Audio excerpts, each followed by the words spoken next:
Hello, everybody, and welcome back to another episode of eDIOCRACY. Now, I could sit here and do a cool intro, but there's one little problem that we are running into, and that is the fact that they are in the middle of combat. And not only any combat, but they're in the middle of combat where I lost the complete initiative because of D&D Beyond. So real quick, I need everyone to roll for initiative. We have to re-roll initiative. Oh no, bad. That's kind of combat. Let's shake it up. I was first in initiative before. Now I know I'm not gonna be. I'm 13. Okay. 22. 22 for Ugg. Alright, let's get 20 more. Oh yeah, go roll for Novo. Katarina. 18. 18.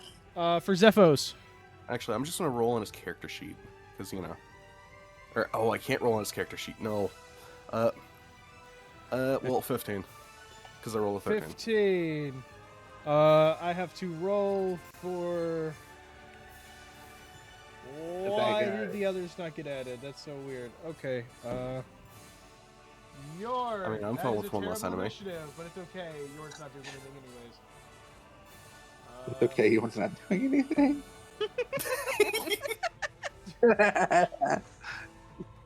Yorn's waiting for the night to be over so he can get more mayonnaise.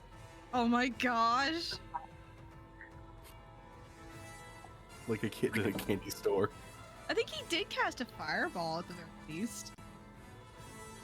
Yes, He's he waiting. did. Yeah. Yeah, he casted a fireball like right here on the actual right on the fire. campfire. Right on top of the fire. Yep. Okay. So we're gonna start this off. Oh, that's not okay. Yeah, initiative is so screwed right now. Okay, we're starting this off with Ugg. So, Ugg, you see two of your friends, who have been actually. Wait, hey, the music, music's too intense. Calm down. Music is too. Just cut the music. Where's the production crew when you need them? Can we get like something a little more epic, but like not as intense? This is an end of the world now. Come on. Just done. Yeah, that works. Fine, wait, fine, whatever. You're just play the Skyrim-esque music. It's okay. Okay, so so Ugg, it is on to you. So from what you can remember, this guy here casted Hold Person, ended up somehow getting Katarina and O'Rilo stuck in it. So it is on to you. Yeah, give me a sec. I'm trying to do something. Okay. Well, anyway, since I am still I'm in stealth. Yeah. I'm going to fly on up to where's Justin's character? That's this one. That's Right more there. death, right? Yeah. Yep, He's prone on the ground. I believe you're awake, right? I believe he is, because he got healed last time, yeah. So he Yeah. is prone, but he is awake. To me? Or, Yeah. Yeah. yeah, fine, yeah. So, what I'm going to do is I'm going to. That's not what I meant to do. Just look there. I'm going to fly over here. Hello. Okay. Hello. It's not letting me. Here, Do I'll what I move want. it. Yeah, I don't know why it's doing that. It was. I was trying to do a certain thing with it, but I guess it wasn't letting me. I am going to cast a second level Cure Wounds. Okay. That's 1. 18 health. I thought that was the sound we used for Moonbeam. For who? Wait, He goes over cast Cure Wounds.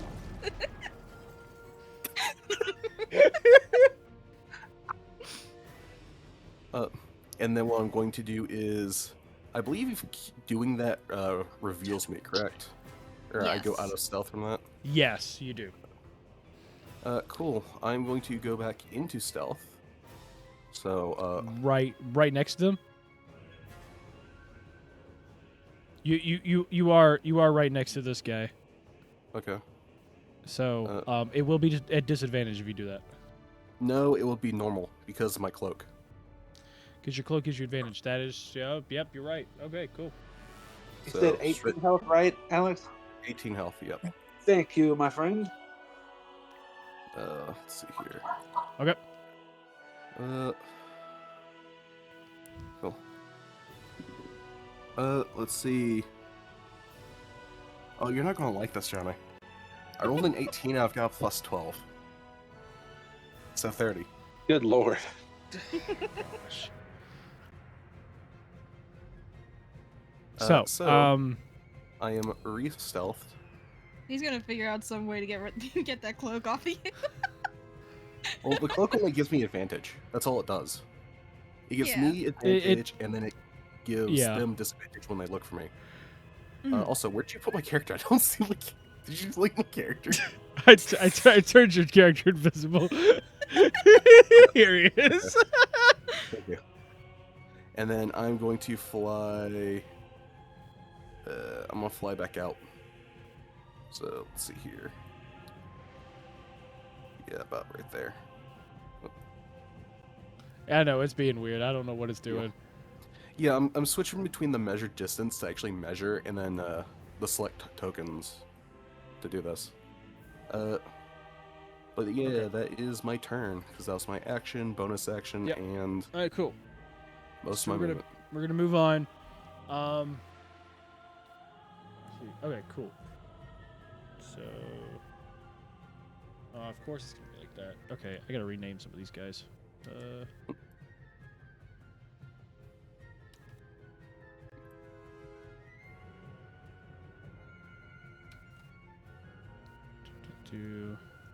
We want it to automatically put their own stuff. I don't like that. Okay.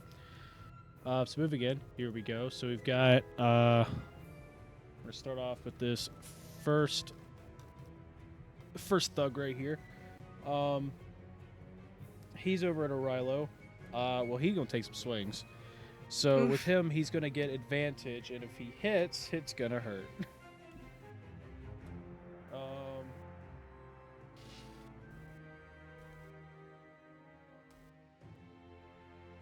I don't know if they made any changes, so I'm going to pull this back up.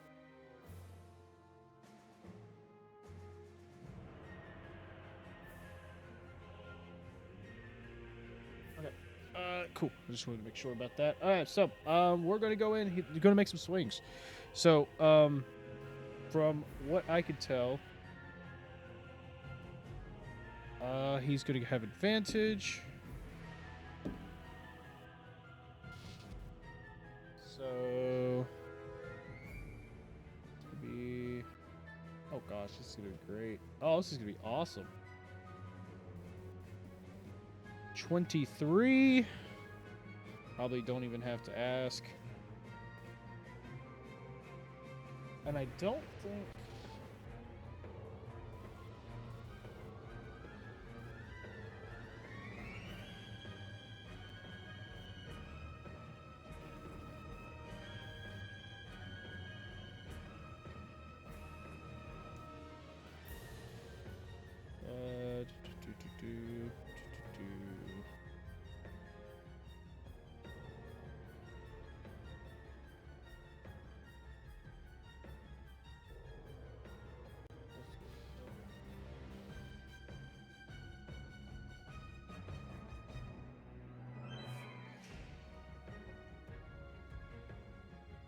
Yep. Okay. Cool. Any attack that hits is an automatic crit. So I was checking to see if that was a thing. It doesn't say it on the spell itself, but he gets the paralyzed condition, which paralyzed condition does that automatically. Oof. Yep. So that's going to be 8 slashing. He'll swing again.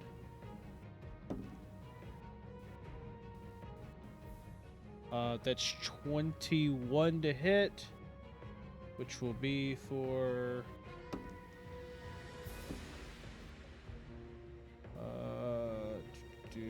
another 9 slashing.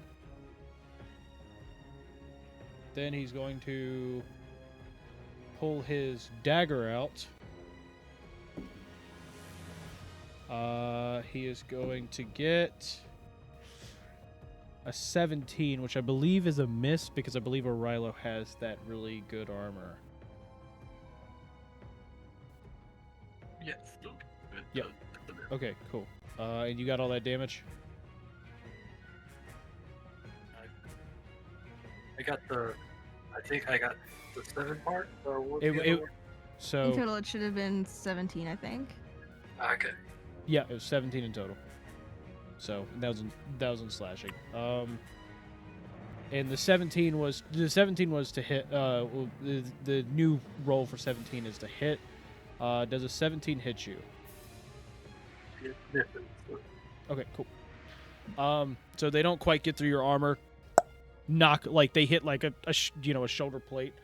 The one under him is gonna start swinging.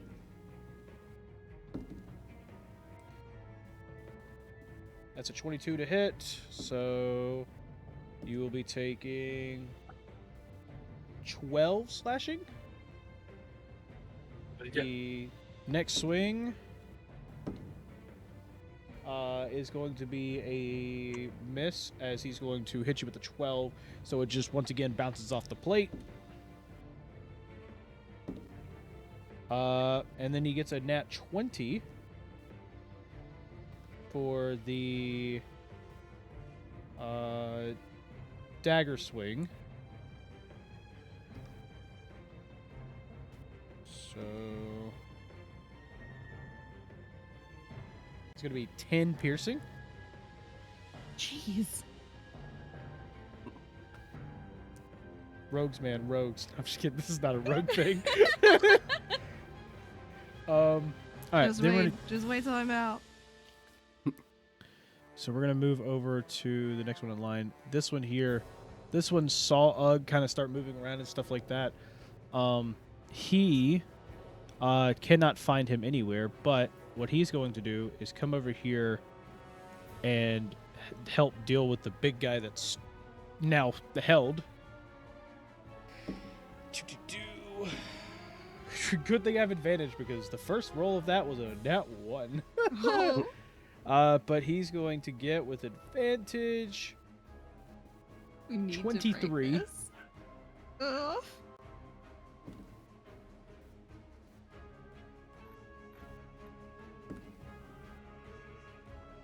It's going to be 9 slashing.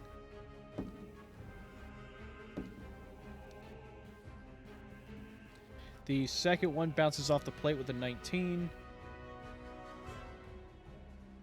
And then the final swing will be his dagger.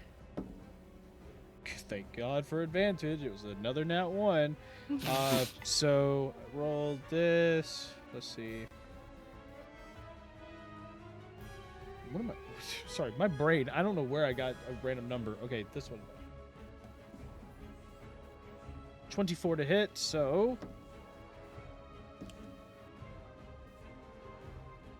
it's gonna be wait.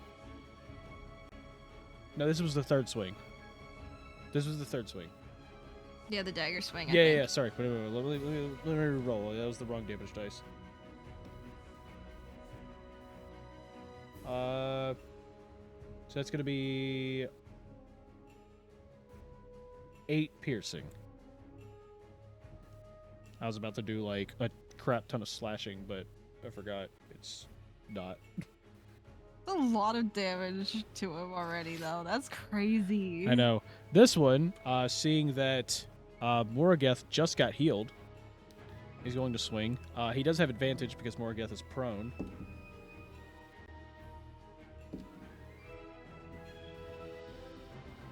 .23 to hit, so that is a hit. Yep, that'll do it. He's going to do, but you're not incapacitated, so he's just going to do normal damage, which is going to be 9 slashing. He will then swing at you again with advantage. 23 for another 8 slashing. So that's 17 in total there. And then he's going to quickly try to stab you from his left hand. It's a dagger. Oh my god. Hey, look, O'Reilly just had to take 3 people on this. So. I know. I'm just like, well, shucks. All right, this is gonna be fun. So basically he goes over // he goes to he tries to give you a little poke with the dagger. You manage to slightly slide out of the way because he rolled like a 7. Yeah, with advantage. Oh my god. Yeah. All right. So with them, that is finished. We move on to Fidget. Kill him, Fidget. Fidget is going to. Oh, and yeah, she has her cannon too. I forgot. The cannon is going to first be aimed at this top guy here. So she like aims it essentially. Just fires that thing off. And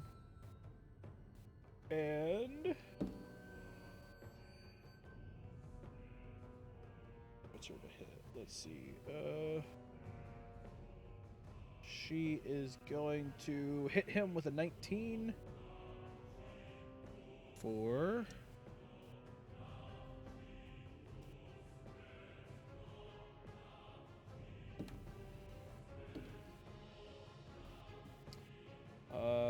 a total of 8 force damage.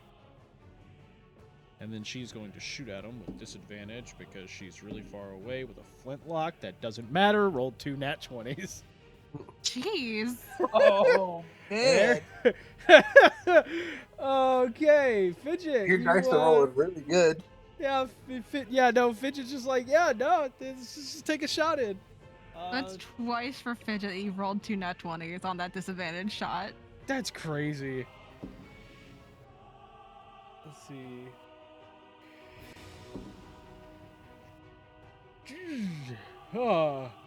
Okay, Fidget, you're getting up there.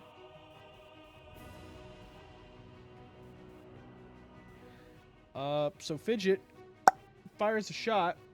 That is going to be 25 piercing. Nice. He a little hurt.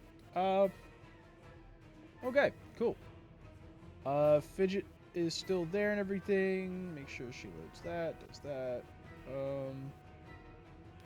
Then we move to Rilo. Skip your turn, but I need you to give me another wisdom saving throw.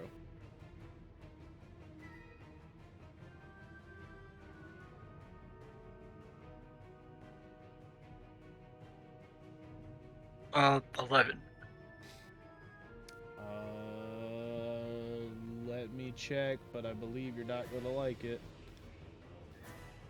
Yeah, that is a fail. So he is still in the hold person. Then we're going to move to this one next to Zephos is Sir Elric. So this one, I believe, yes, he's still okay. So this one's still kind of looking at Zephos, but has been flanked by Sir Elric. He is going to. Oh yeah, I need to see about this. All right.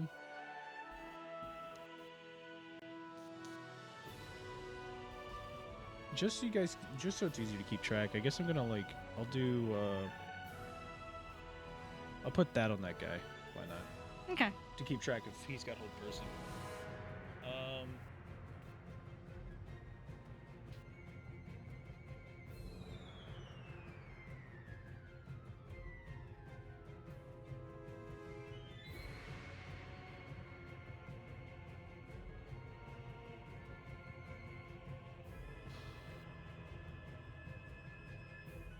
Who's this?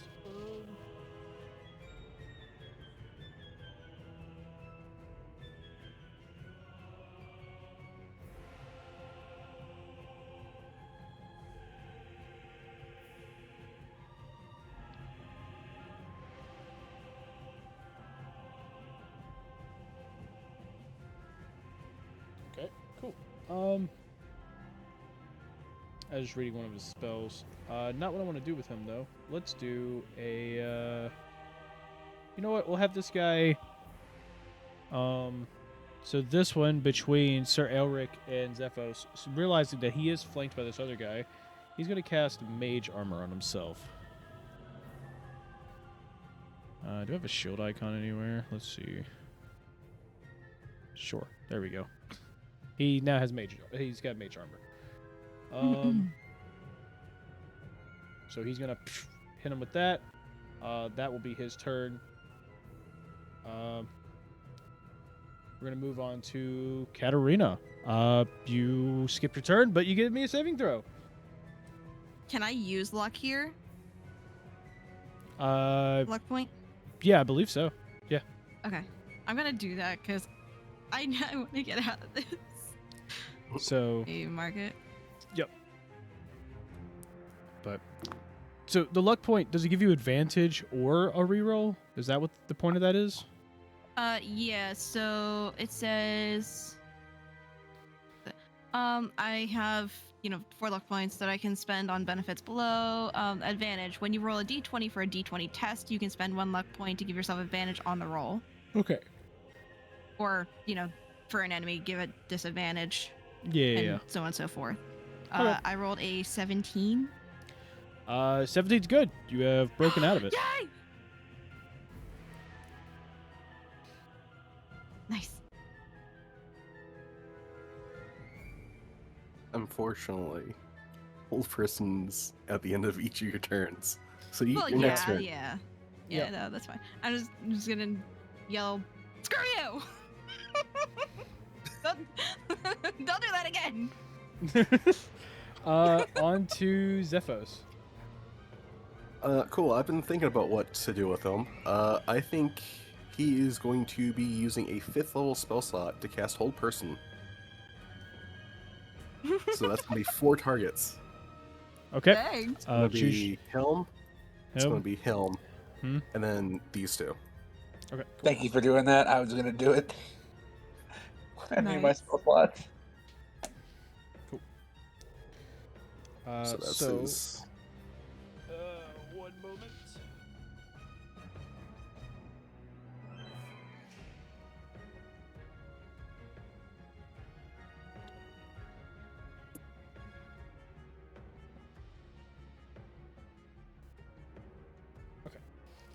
Now I need to go and do this for all of them. Cool. Starting It's a with Wisdom the. save of 14. Yep, I'm gonna start with the 2 at the top.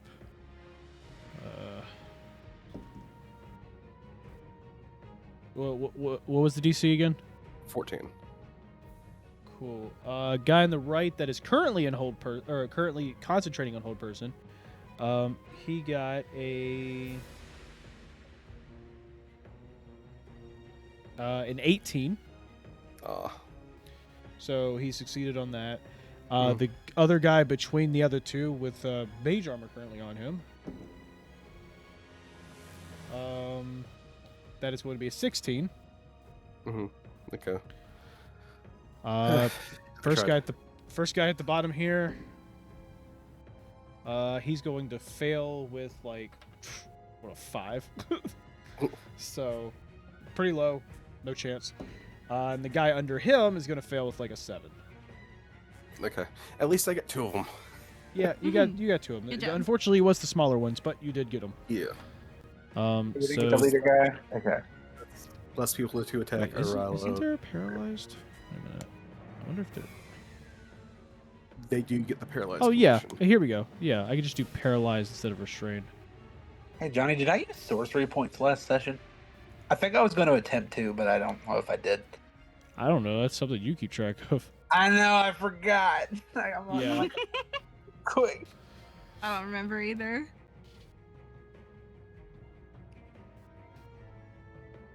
But yeah, that would be... So that's his turn completely. I think so. I don't think he can do anything else, really. So then it's on to Moragath. Kind of a biscuit. Alright, I'm gonna get up. That's just movement speed, right? That's all that costs Yeah, me? that's half your movement. Okay, I'm gonna get up. I'm gonna... I guess. It looks like I have all my sorcery points, so I think I decided against using them. I'm gonna use 2. I'm gonna make sure I click them now. Okay. To use Quicken Spell Okay. and cast Hold Person as a bonus action on the leader. Okay. That would be this guy. Yep. Give me a Wisdom, and you got to be the 17. Okay. Dang. If he does that well, I tried. So like as in I gotta beat a 17 or I gotta You have meet to it. meet. 17 is the DC. Okay. He beat it, didn't he? That's fine. I rolled a 17. Oh my Oh. god! That's why I asked you if I needed to beat it. Yeah, that's fair. Well, that's fine. I still have my attack action. I'm gonna attack this guy up here near O'Reilly, and he's held person, isn't he? Yes. Oh. So I get advantage, Um. right? Do I get Okay, advantage? yeah. You're swinging at this guy. Yeah, the guy near O'Reilly. Yeah. So you get advantage on the swing. If you hit him, it's a crit. Ooh. Yep. Well, with advantage, I got a 19. Yeah, that's a hit. So you would Crit. crit him with that. All right. Crit damage.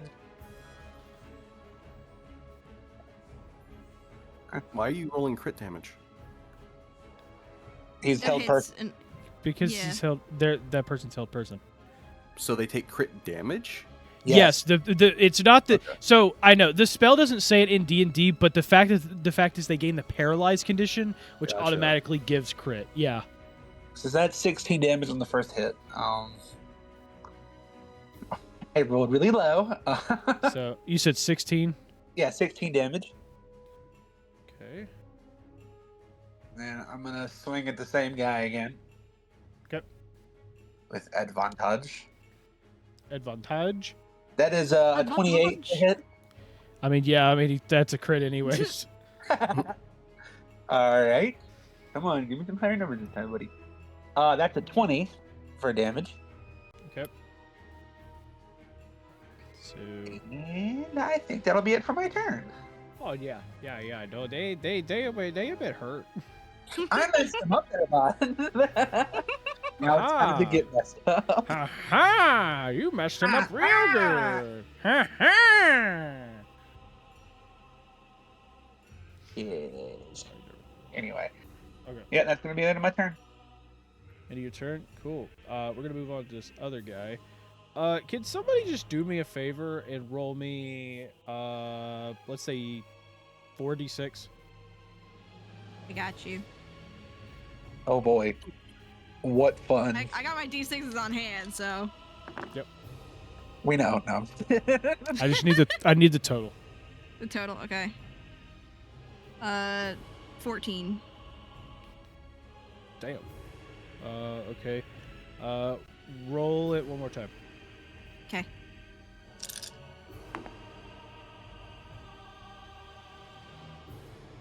$17. Alright, cool. Thanks. Alright. No problem.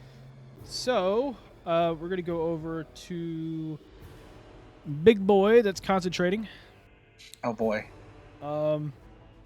He is going to turn around real quick at Zephos, considering he did notice that his friends just got freaking held person. I know. He's gonna swing.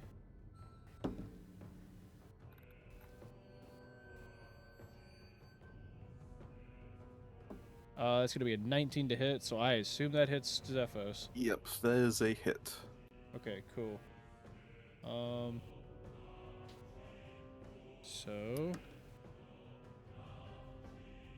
Go ahead and roll me the concentration.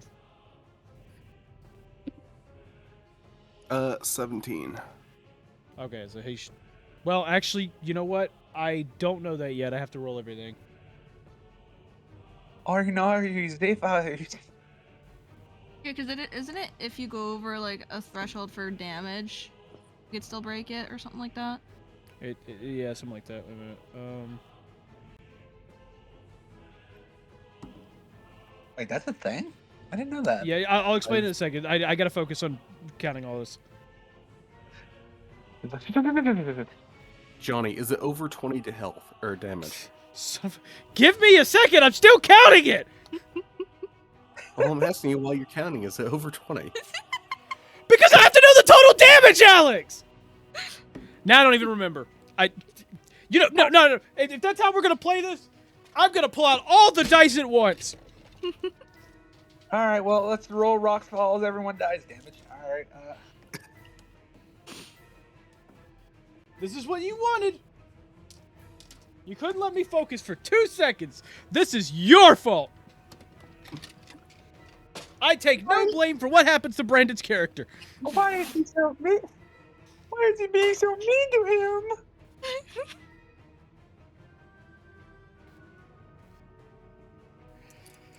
Can you imagine when it's out in the open and just a rock falls out of the sky and kills them both?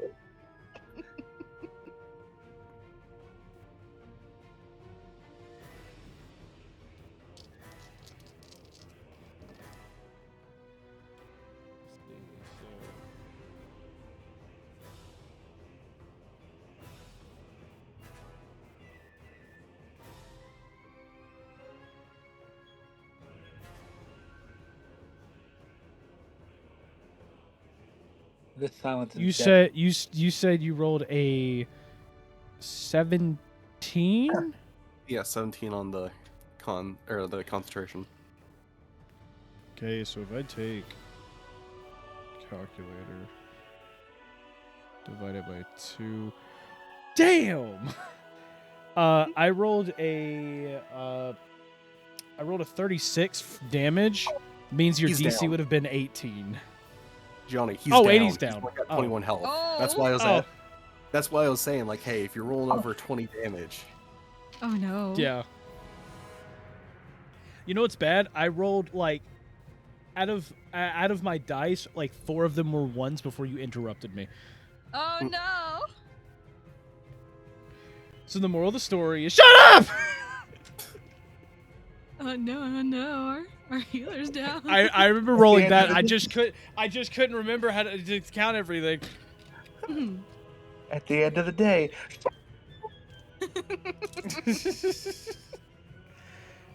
Yep, cool. So, yep, he is down right now. let's do this TBK stuff. No, I'm kidding. Not if I can help it. He drops concentration on these guys. So they're no longer paralyzed. Not looking too great right now. It really isn't, is it? So that was his first swing, right? Yep. Yep. No, it totally was. I'm kidding. If I say no enough, will it be true?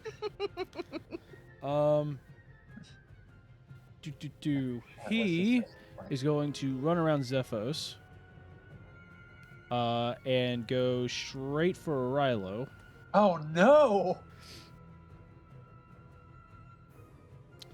That would have been, let's see.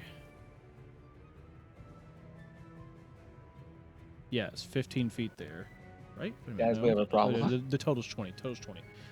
So 20 feet. He runs over to a Rilo. He's going to swing a second swing at a Rilo.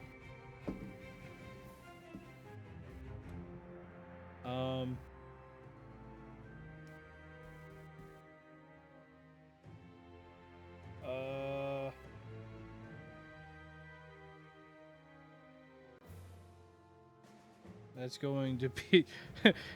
He's gonna run over, swing at a Rilo in the hold person, tap his armor with like an 11, and just go, not worth it. And you see him look. He looks over at him, and he's like, well, big boy, looks like I'm gonna kill all your friends. Good luck. And he's gonna turn back around, and he's gonna swing at Zephos with his dagger. Oh no! So he gets advantage. Oh no, Brandon, no. That's going to be 21. Don't worry, I won't do That's a Santos hit. your character. Yep. What is his max health, just so we know? His max health is 73.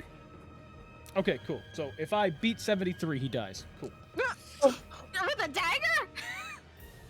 I mean, okay, to be fair, I probably could, but you know, But that's with sneak attack. that's a sneak attack. I mean, he technically has a. Does he technically have advantage? Well, you can only use he's- sneak attack once per turn. If That's even fair. if you could. That's fair. Does he have sneak attack? He's probably got poison. Yeah, he probably definitely has poison.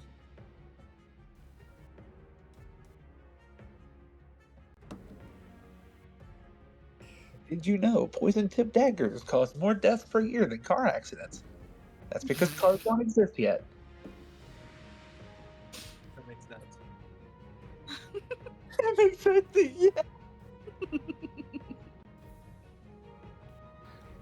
Okay, well, I'm not going to overkill him.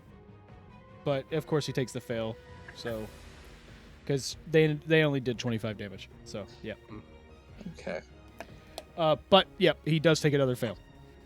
Oh no, this is not So- good. One fail. So So, Was that his first failure or his second? there first. Okay. because he went down on a normal hit, right? Yes, because Yeah, that was an believe so. 18 versus a 17. Yeah, got it. Okay. Yeah. Cool. So, Oh gosh, what are we gonna do? did that. Moving on to Yorn. Yorn's looking through the back window of this carriage, just like you guys, like when y'all glance over every once in a while, you see him just like panicking, going through his spell book real quick. And like you could hear it, you could almost like hear like a very very faint audible scream in the distance from the small hole that Fidget's peeking through. As he is going to cast. Oh my goodness.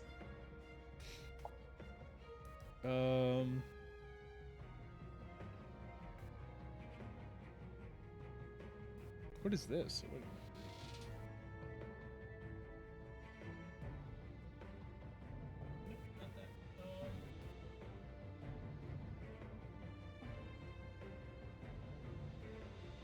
So, because Yorn is like even though he's panicking, he is looking up at the fight itself and seeing that you guys are kind of intermingled with all of them. So, oh man. I'm just like, oh my god. Yeah.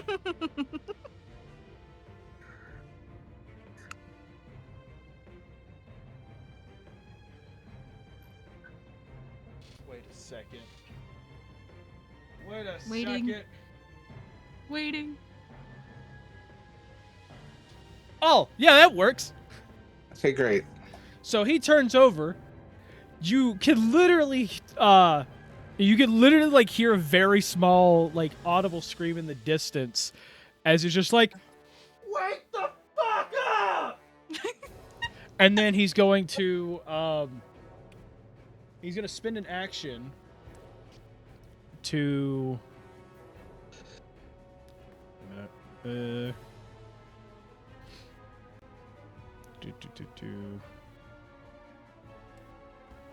crap. I gotta find where my tokens are. He's going to boop boop. Hither tither under his feet. Right after he hither tithers right next to Katarina. Oh. Let me move him. And when that happens, he falls through the portal. He plops out on the other side, and he just looks over and he's like, "What the heck happened?" Well, there was some. There was words. There was hurt feelings. Now there's blood. That's the best way I can explain it. Oh my gosh. I go to take a nap for 5 minutes, and y'all are already in another fight! Hey, blame Pompous Prince over there. You know what? That's pretty fair. The hurt feelings were his.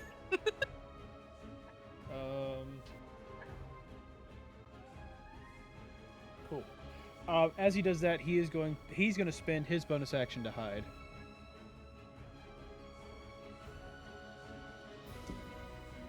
So basically, he's going to duck behind Katarina. And kind of like use her as sort of a shield. And then as she looks at him, he's just like, "Hey, look, I'm not. Hey, look, if they get in your face, you have a chance. They get in my face, we're both screwed." I just imagine he's hiding underneath my cloak. No, but he's thinking of it.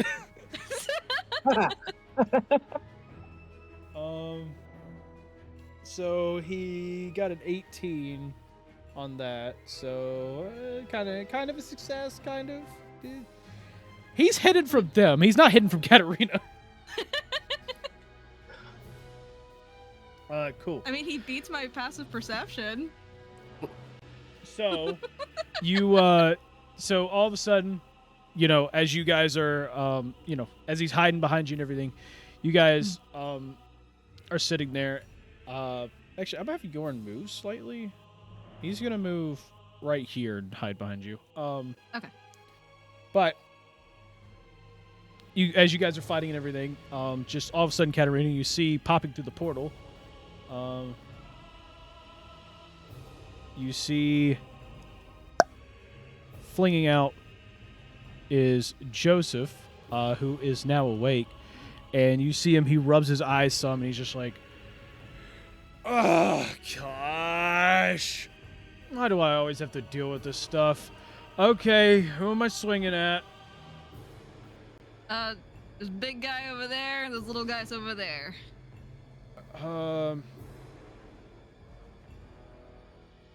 Okay. Oh, this is annoying. Okay. He is going to take. Let's see. So.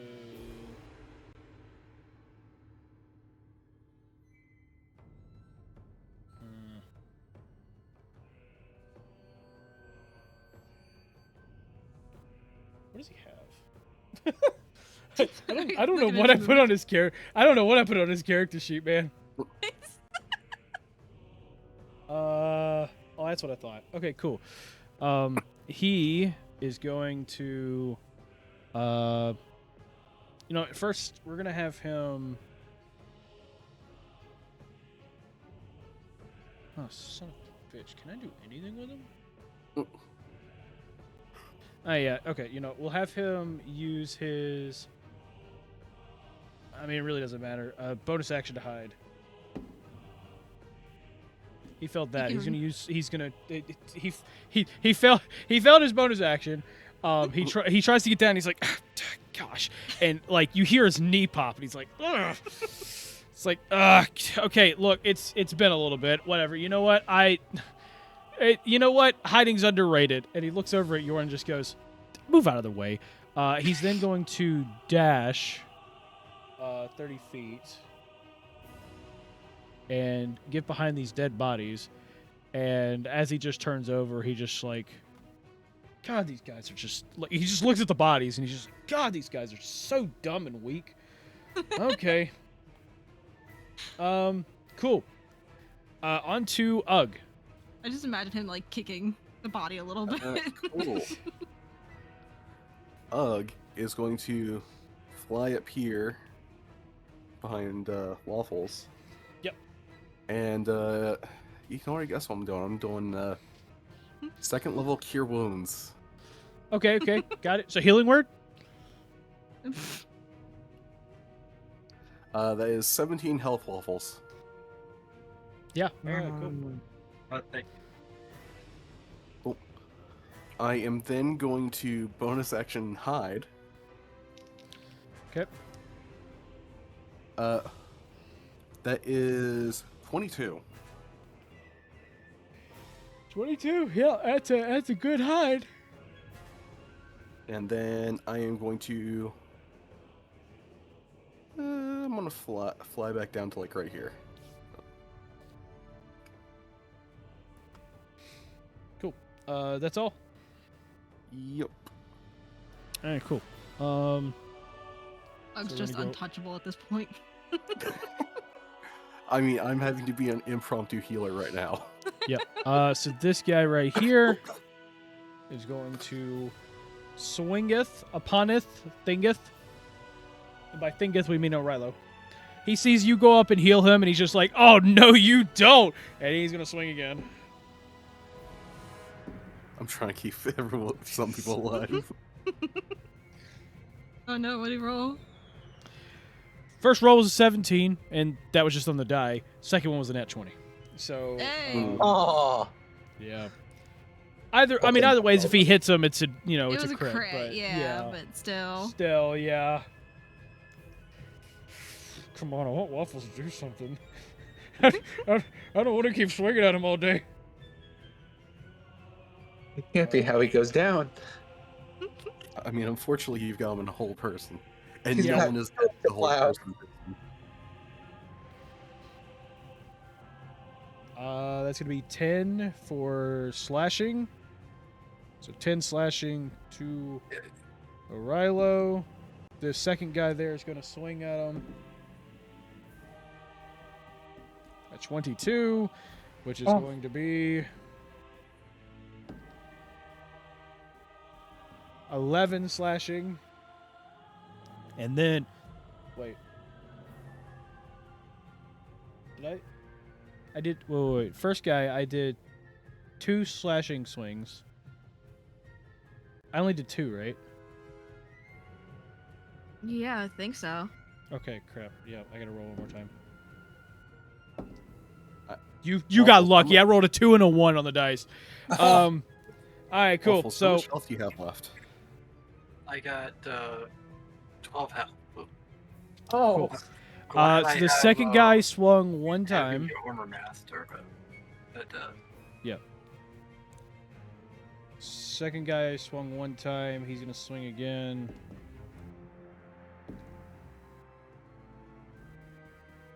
He's gonna his scimitar is gonna bounce off for the second swing, and then he's gonna stab with his dagger. 23 on that one, so dagger is gonna deal. It's going to be 8 piercing on that one. And that's both of their turns. Then we're going to move... Oh, God, I forgot about this guy. That guy, O'Rilo, once again, whole person. All of them are focusing this guy down. Gosh. much pain. That's a 21. 21 to hit for... How much health do you have?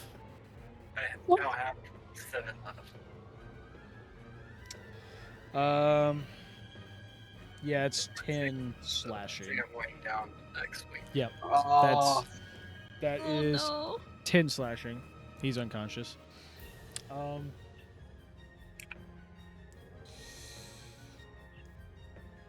Crap. Wait a is it- minute.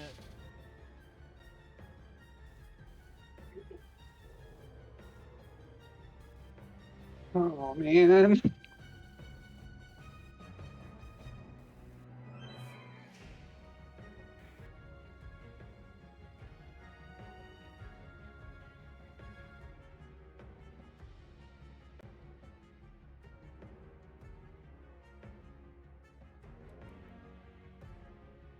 The silence.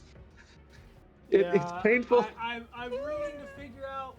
We're all now. I mean, we're all just like sitting here, like, oh no, what's about to happen? We're in suspense. I'm gonna have to get out of here. I'm gonna have to try to like, get out of the way.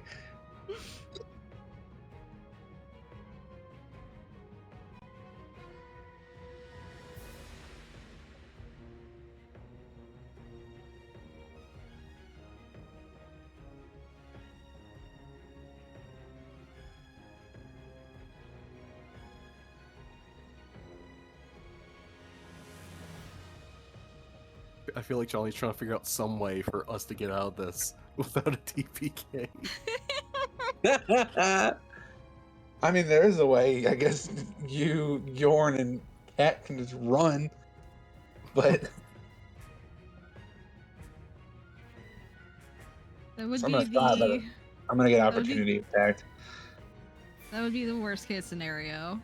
We're gonna try and avoid that. Yeah. Oh, I take my sword pulls on you now. I Huh? was Yeah, that's true. I was Very searching up if him falling to 0 HP causes hold person to break. It does not.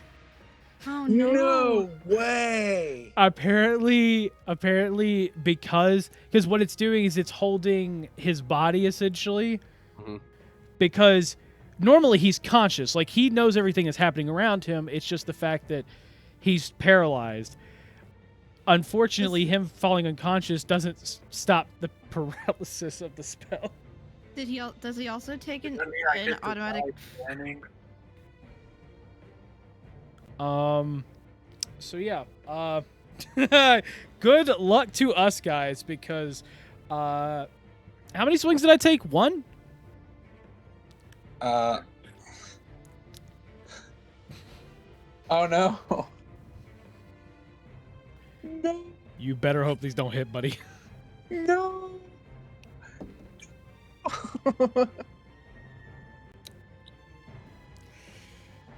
So, because he went down. Oh God, wait a minute. Because he went down on technically a crit.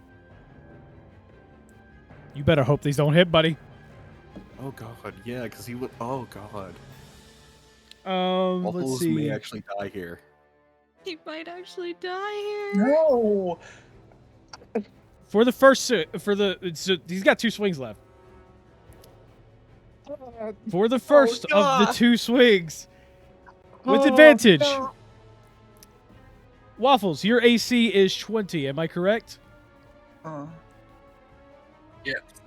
So For the first swing, he rolled a 17, so it bounces off. Ooh. For the second swing, My heart. with advantage, It the hurts. first roll of that. So I'm going to tell you both of these rolls here. So the first roll, this is all one swing. First roll on this is a 14, but with advantage.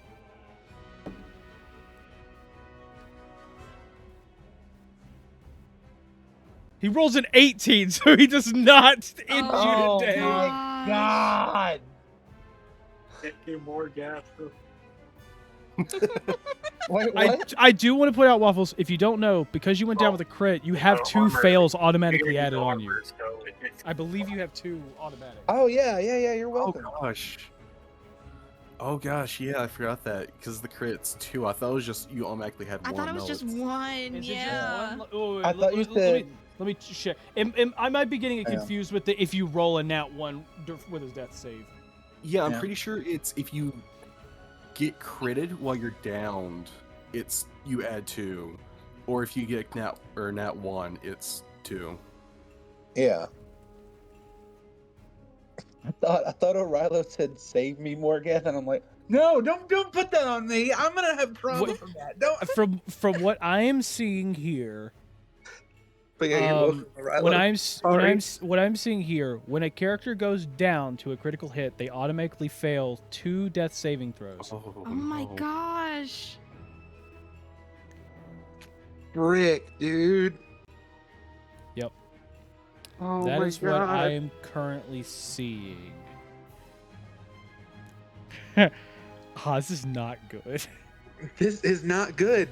We need to get him out. We need to get Uh, him and Zephos out. This one Unfortunately, I'm he- on heal duty. Yeah. Mhm. This one here is going to swing at Moragath. Okay. Oh God. Misses first swing. That's fine. Nat 20 on the second one.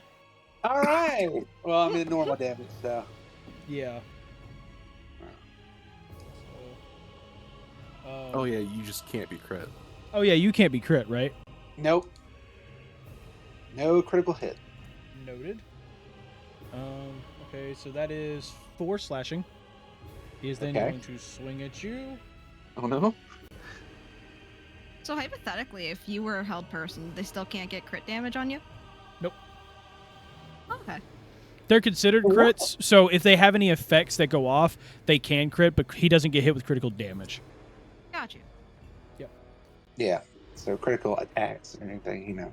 That's also why you'll see It's some back. spells and effects, or like you'll see some weapons and stuff saying when you roll a 20 on the test roll or whatever, it says that instead of rolling a crit because Got you. you can't technically be crit with the adamantine armor. Okay. Yeah. Got you. Yeah. So that is going to be a total of 16 to hit. Nope. That misses.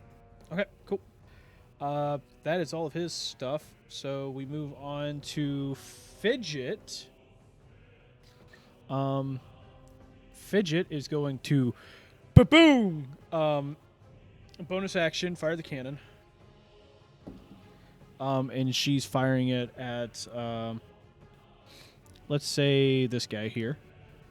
Big head over there. That's a miss. Oh, no. She's going to fire her flintlock. It's disadvantaged, but she's firing it.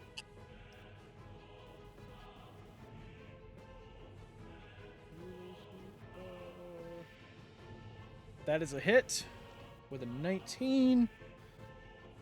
She is then going to roll. Oh. Okay, good numbers, good numbers. Now, what's her modifier? That's going to be 20 piercing. Nice. Good shot.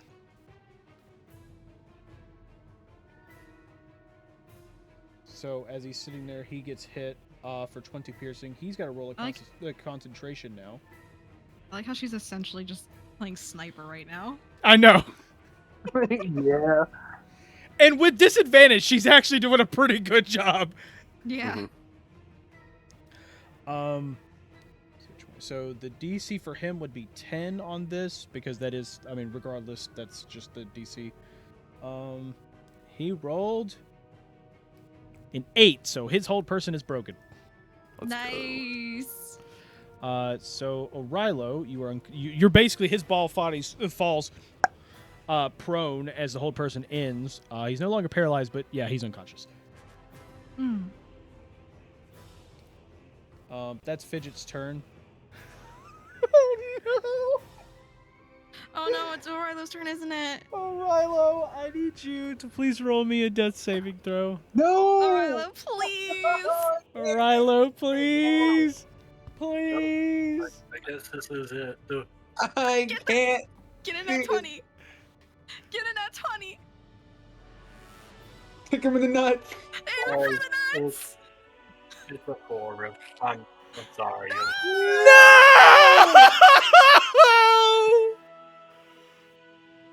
Oh. Oh my gosh. Rilo, how much gold do you have on you? Wow.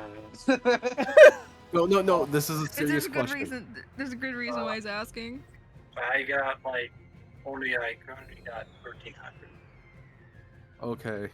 Can we say that Zephos had bought a diamond in the town?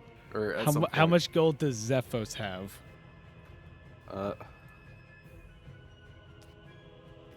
54. Like, Oh, can no! we No. say like we pitched in to help him, or Nope. The way you I really rule it just- is that you really just- yourself have really to just have wanna it. have him build? Okay. So How much is the diamond? Normally it's 300. 300.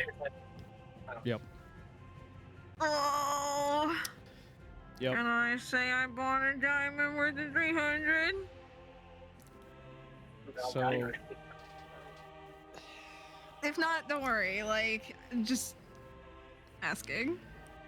Unfortunately, I can't let Zephos just have that. Plus, also, Zephos is unconscious. He could die too. Yeah, that's very fair. so fair. That's so valid. Okay. Yeah. So,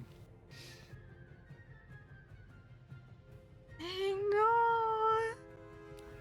Arilo, as you are essentially reaching the afterlife. Shit. I gotta reach. Arilo, as you're essentially reaching into the afterlife, your soul is leaving your body. The fight must go on. So,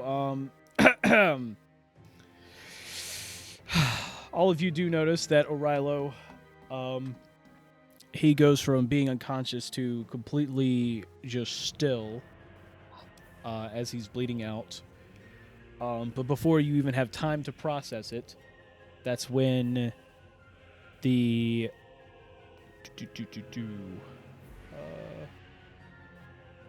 this guy here with his mage armor is going to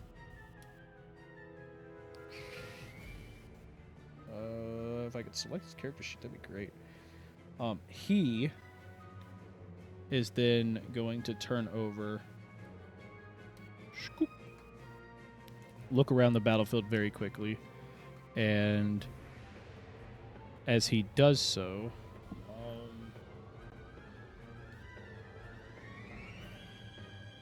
gosh, let's see, so we got,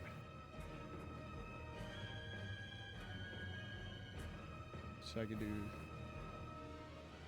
yeah, he is going to target Morageth, Joseph, and Sir Elric with a hold person. I need a wisdom saving throw from all three. Stop What do with we the have to whole beat? person! What do we have to beat? You have to get a DC is 14. Yeah. Joseph rolled a nat 20. I rolled a dirty 20. Okay. Sir Elric also rolled a nat 20. Okay, we'll take that. So he goes over, hits all three of you with a beam of magical energy, and he notices that all of it essentially deflects off of you. He's not too happy, but none of you are held person this day. Then we're going to move to Katarina. Okay. Oh. I'm so... I'm really upset over Arilo. Oh. Okay. Oh,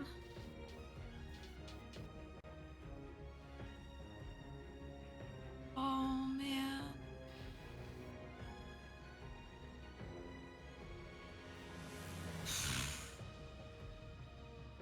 Okay.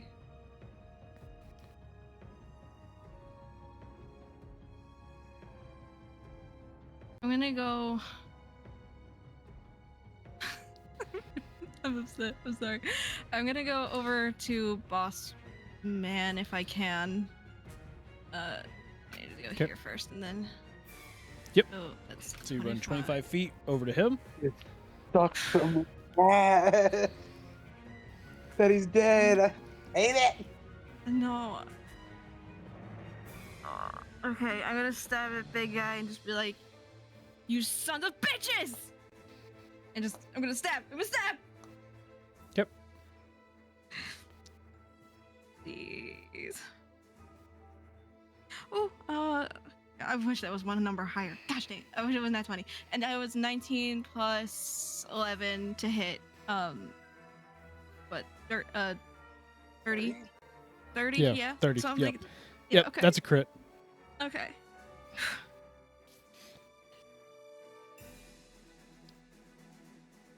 Let me make sure I have all the dice.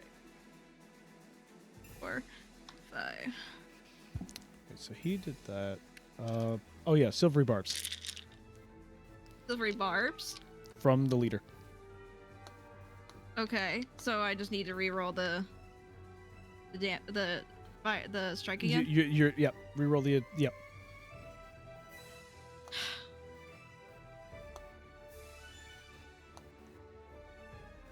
Silvery barbs.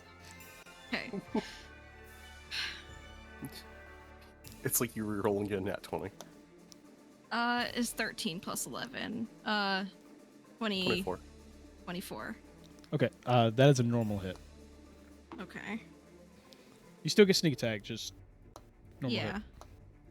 1, 2, 3, 4, 5. And then I also need my 11. Ooh, that's 3 6s there. um,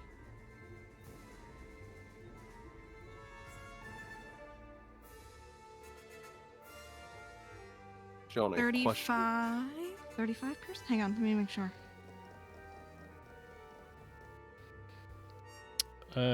Yes, Alex?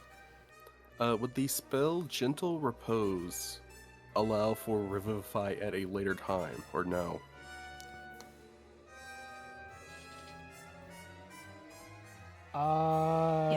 No. Okay. Because Revivify, yeah, I get what you, yeah, I get your point there, but the point of Revivify is basically to, like, reattach the soul to the body kind of deal. The only It's reason not- I say that is because Gentle Repose says it effectively preserves the extends body. time limit on raising the target from the dead.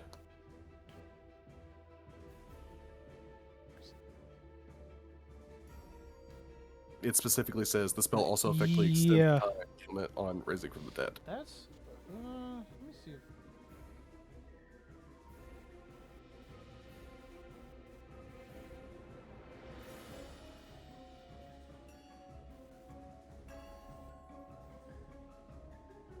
Let's see.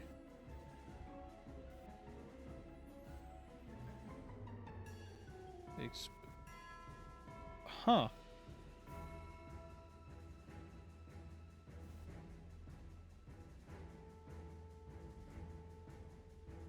Yeah, I'm looking at the game mechanics. That actually, you might be onto something here. Oh my gosh.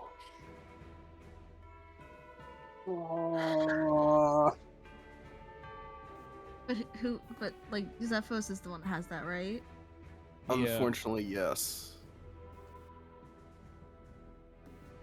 Oh, we still have a minute. Apparently, based on the game mechanics, you are right. You can extend it to 10 days by using that. Oh gosh, we have Oh a my chance again. You gosh. Oh have my god! Gosh. There is a chance. Okay, Be careful Liz, then. You have Liz, 1 have you counted the damage? Yeah, it was 35. Okay. Piercing. So, that is a good old stab. You get a good jab on him. He, basically you go stab him kind of in his shoulder. He literally pulls his shoulder off of your knife. Just like, shit! Gosh. Gosh, you're so annoying. I'm gonna stab again. Okay. Maybe Dave. That one's only a 19 to hit. 19's a hit. Okay, cool. That's just. I thought that was only a 19. It's only 19. It's only a 19. Another 8 piercing. Okay. Fucking silvery barbs, man. Okay. I'm going to go.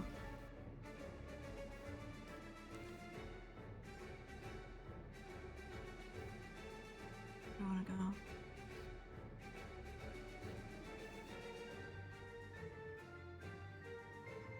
I guess I'm gonna go back. I did 25.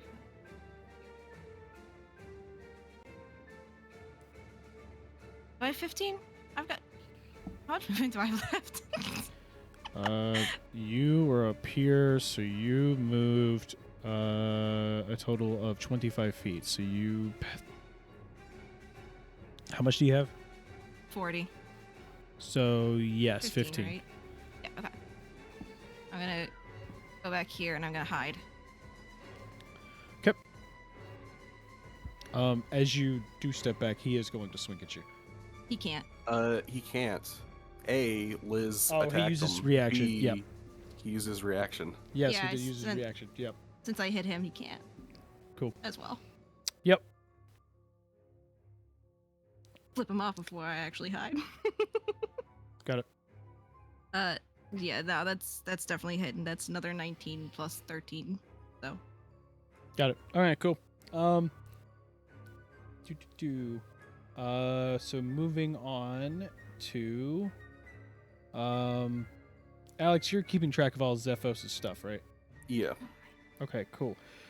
Because it's his turn. Cool. Death saving throw with advantage. Let's go. Oh yeah, he does have advantage. Mm-hmm. 17, so that's 1 success. Nice. Then we move on to Morgoth. Oh boy, what to do? Yeah, what to do?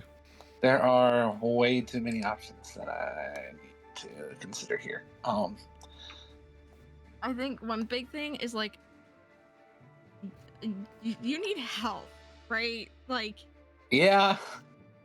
I don't You think know, that there's any point in trying to swing on these guys right now if you're just gonna go down like next turn, basically. Yep. And you know what's so incredibly funny? Hmm. I only have 1 spell slot left. Oh no. Do you not have your lay on hands? Nope. I used that. All of it.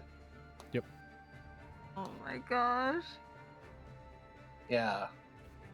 If you have anything that might be able to like avoid damage or heal yourself, I don't really know. Hang on.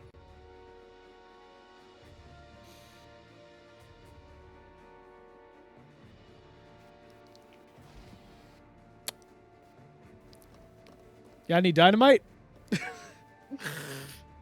Might as well go out with a bang. Oh my god.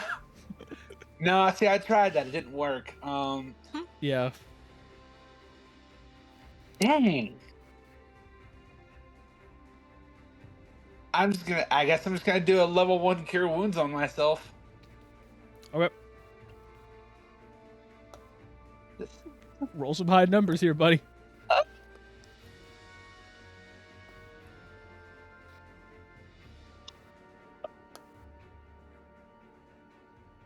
You guys would have guessed. You guys would have guessed what I rolled on my D8. Was it 2 1s? You rolled snake or no? 7 only. 7 heals. healing. Yep, 7 for heals. Wow. Great. Oh, that's so unfortunate. What a lovely day. You know what? I don't know what to do here. I don't know. There's still so many of them left, and people are hurt and Dead. Yep. dead. 'Cause, I mean, they're If gonna we can- swing on me next Right. turn. Rylo's dead. I'm in the light. Mm-hmm. Should I just run? Like run into the darkness and just try to like hide? Because like I don't know what else to do. Can you hide as a bonus? No, not as a button. I'm not trying to. Oh, Hide as- you I'm just not mean hiding like next turn. fucking. Yeah. Maybe. I mean, you're gonna take opportunity attacks if you run. I There's, know like, that's 2 of that- them. that's the problem. I do want to point out it is a free action to cry. It's always I'm already doing that though. So like I have a Yep. question with Arilo's turns.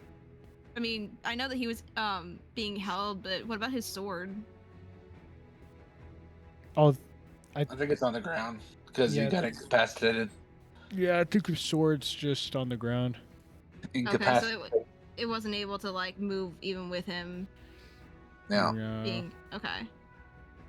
I was just wondering. Because he would. Well, the thing is, he'd have to spend a bonus action to tell it where to go. Got you. He Okay. can't spend. He can't take a bonus action while he's paralyzed. Yeah. If I'm gonna get swung at anyway, I'm gonna try to run around, going up like this way. I was gonna say maybe run towards me and Joseph. That's what I'm thinking. I'm gonna swing out 5, 10, 15, 20, 25, 30. Because I'm even gonna- though like Ugg, has healing spells and everything, it's probably better for you to come this way since there's so many of them that way. I've already counted out the squares. I'm gonna move up over here. So as you run, this one who was targeting you just goes, "Where do you think you're going?" And him, and in a fast reaction, as this guy is dead at this point. Yeah. This one's also going to swing, so both of them going to spend their reaction to swing. Okay. First one is a miss. Okay. Second one is a 17. Beats it. Okay. It's going to be a total of 7 slashing with their scimitar. That's fine. Okay. Still alive. Cool. So you ran over there. Is that the end of your turn? Yeah. Okay. So,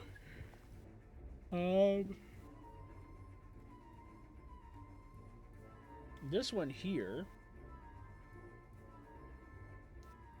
is going to point right to where you ran, pretty much right in your area.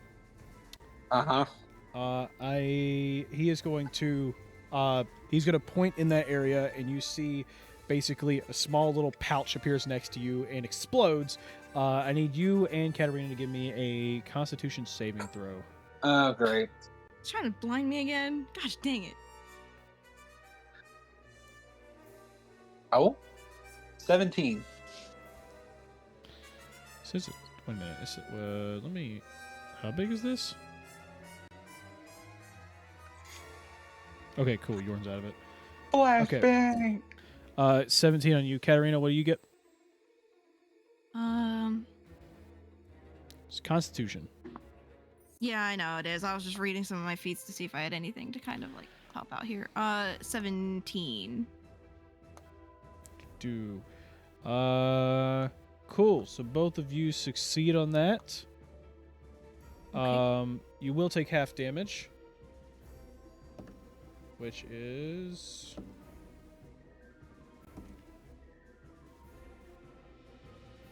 so. Let's see. So that's I rolled 13 in total. So that's half of that would be 6. Yeah, 6 rounded down. So Oh both my of you, god. both of you are gonna take 6 radiant. Okay. I could have probably like uncanny dodge there, but I'm not gonna. No point. I would just reduce it down to 3. Cool. That is his turn. And then we're going to move on to Yorn. Yorn, hidden in the tweez. I mean, the bush, the grass. He's going to sneak up, and he's going to just get right behind Morgath, and he's going to go, hey, am I hidden well enough? Like, Morgath is essentially like leaning on his sword at this point, and he just goes, I guess. Okay, cool. Then he's going to keep walking. He just keeps walking. He's gonna keep hiding within the grass and everything, and as he does, he looks. He gets a glance. He understands the situation, and as he does, he is not going to fuck around anymore. And by that, I mean I need to check to see if there's a possible way of me doing this without killing people. So, let me... Oh, that's way too big. Okay, he's not casting Fireball. I mean, you can move it down a bit. I mean, I would if I was going to hit them properly, I'm going to be hitting allies no matter what. That's Mhm. fair. it would be bad for him to throw it like on a Rilo, right? Because like He's already dead. I know he's already dead, but like if the body's too damaged, can't that be a problem with That is true. surviving? Kind of, That is yeah. true. Yeah, we don't want that. So yeah, anything else? Yeah. Unfortunately, in this circumstance, literally anything else.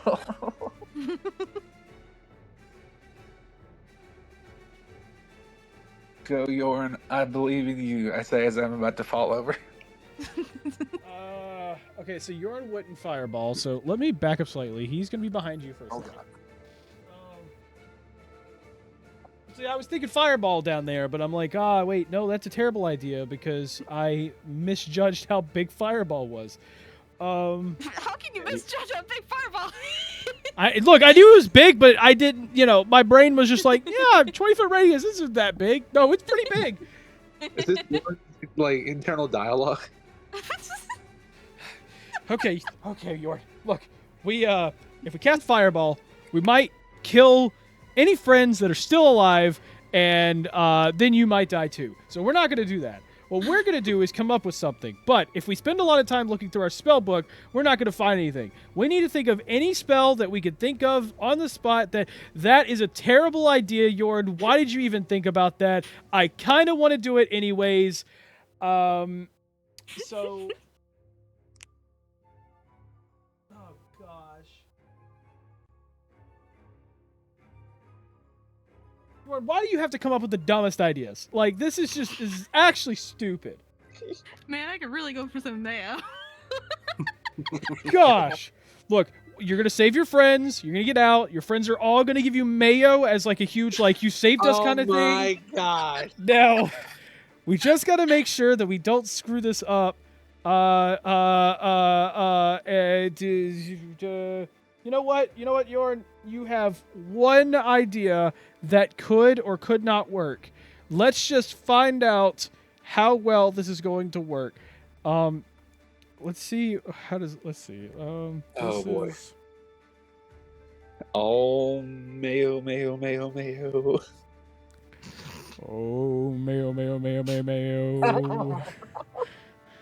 You're gonna That start praying to the mayo gods. He's going to create the mayo god. Oh, sweet lords of mayonnaise. He's I just come now a to be the devoted. humble servant. He's a devoted cleric. He's levels of cleric now. So if he Mayo if he domain actually- if he cleric. did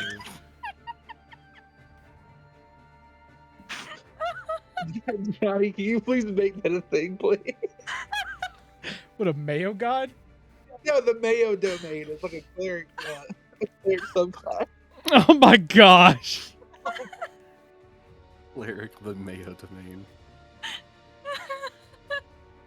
All of his attacks just like launch mayo, just like at your target.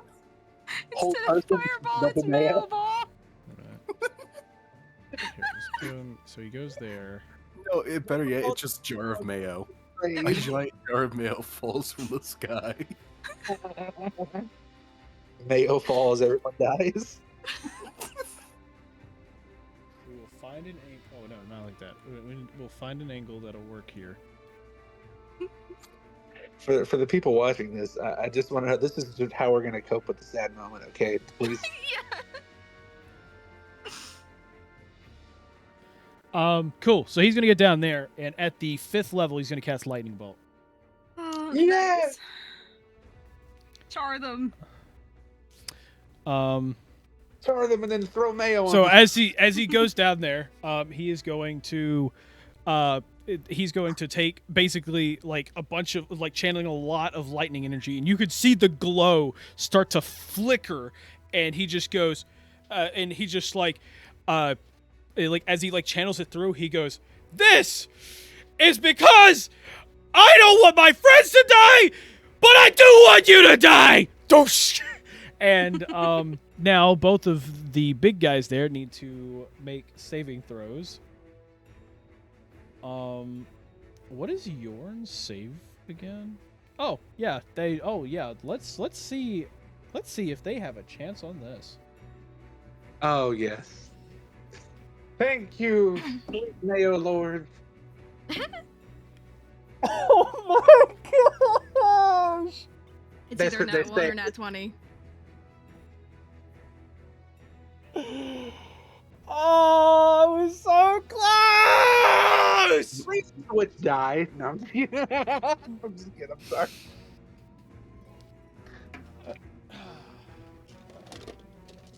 Did they actually roll nat 20s? They might have just barely failed. Oh, okay. Considering he's getting a bunch of dice out. I'm hoping they failed, but I mean, I'm happy for Yorn. I thought Yorn failed, so I'm like, no. No, Yorn gets to kill the big baddies. You know what? I'm completely fine with that. Are we gonna jump Sir Elric next? I'm just kidding. We're not gonna do that. I don't want to do that. Oh, he's gonna get a piece of our mind, that's for sure. Oh yeah, no, we're gonna ream him like verbally, yes, but Mm-hmm. You know what's even worse about this? I What? have to roll the damage for my own characters. Oh yeah.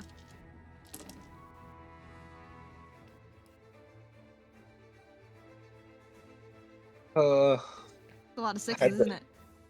I had the urge to sing a song, but I can't. It's copyrighted. Oh gosh. You could just say that they're dead. Yeah, we'll gladly accept the fact that they're dead, especially if it's the biggest baddies.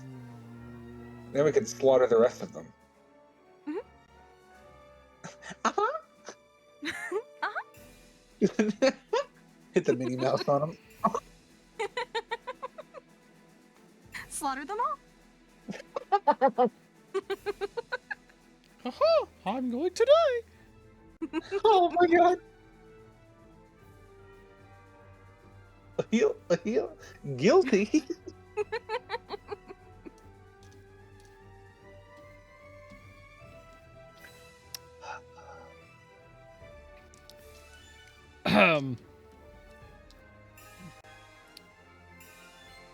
Either one of these have either one have a chance? No. Please. How do you want to do this, Yorn? So Yorn blast a lightning bolt straight into both of them. Caught unaware, both of them critically fail. My goodness. Then, as they critically fail, with their critical failure, both of them will take 104 lightning damage. Oh! Oh my god! The Mayo gods have answered our call. Not only that, but he chars this one in front of him to ash. But he somehow manages to barely avoid Zephos and Sir Elric as he casts lightning bolt. Running the needle there. This one gets fried. This one gets fried. What's ironic about this one is that not only is he, not only does he like basically go down and everything, I don't believe his mage armor ends yet. So he just has a bunch of clones that are just on the ground. Wait, wouldn't that be mirror image? It would be mirror image. Sorry, yeah, mirror image. Yeah. Is there a bunch of like floating shields above him? So he's with his mirror image, he's got a bunch of essentially like copies of himself just around him on the ground, but he's So he unconscious. casted that earlier, not mage armor. That's mirror image, not mage Yeah. armor? It was mirror image. Okay. There's no reason to do mage armor. Oh, I okay. always get those confused. Got you. No one swung at him, so it didn't matter. But yeah, it's supposed to be That's mirror fair. image. I thought I said mirror image earlier because I literally read it. It's No, you so- said there's- mage it's armor. not like those. Yeah, you said mage armor, but it's okay. Oh, okay, got it. That's why at first I was a little confused. Oh I was yeah, like, because mage he does armor? technically have mage armor, but okay, got it. He doesn't. Yeah, he had mirror image too. Got it. 2 M spells. Yeah, Why that would I sounds give fair. him? Why would I give him mage armor? That literally does not. Okay, never mind. I mean, All right. I was like, why'd you? Right, they're dead now. Yeah. So both of them gets fried. Yorn sees both of them go down and just goes, "Wow." Looks down at his little sparkling hands and he's like,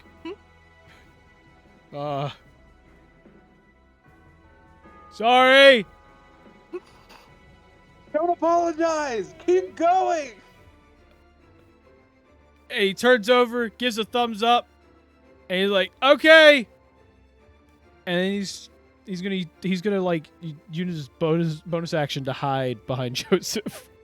When he gave a thumbs up, I just imagined like when he did it, his thumb kind of sparked with a little leftover electricity, and he scared himself. But yeah, he's going to hide. Damn. All right. He rolls like a 22, so I think he's pretty hidden. Then we're gonna move to. Let's see. Okay, Joseph. So Joseph, see these guys just on the ground and everything. He's like, oh, great. Okay. And he's gonna walk up a few feet, and he's like, hey, looky here, guys, turn around. And they all turn to him and everything, getting ready to attack. No, don't turn that one. Turn just this one. No, just that one. I'm selecting one. So they all turn, and he'd be like, okay, look, guys. You got one chance. Your boss and his friend's dead. You've got multiple friends dead. And I know that you don't work for free. So right now, since your employer's dead, you have one choice. Either join us, well, or you could join them. It's completely your choice. Because right now, I'm being very generous to you, considering the fact is that you currently have a dead friend behind you that I actually kind of enjoyed. So, what's your choice? Are you going to fucking join us? Or are you going to die right here? And, you see him literally twiddling a dagger in one hand and a dart in the other. And, they kind of look at each other. And they look back at Joseph, and you see one of them, you see this top one here. He looks back at the big dead guy, and he looks back at Joseph, and he just goes,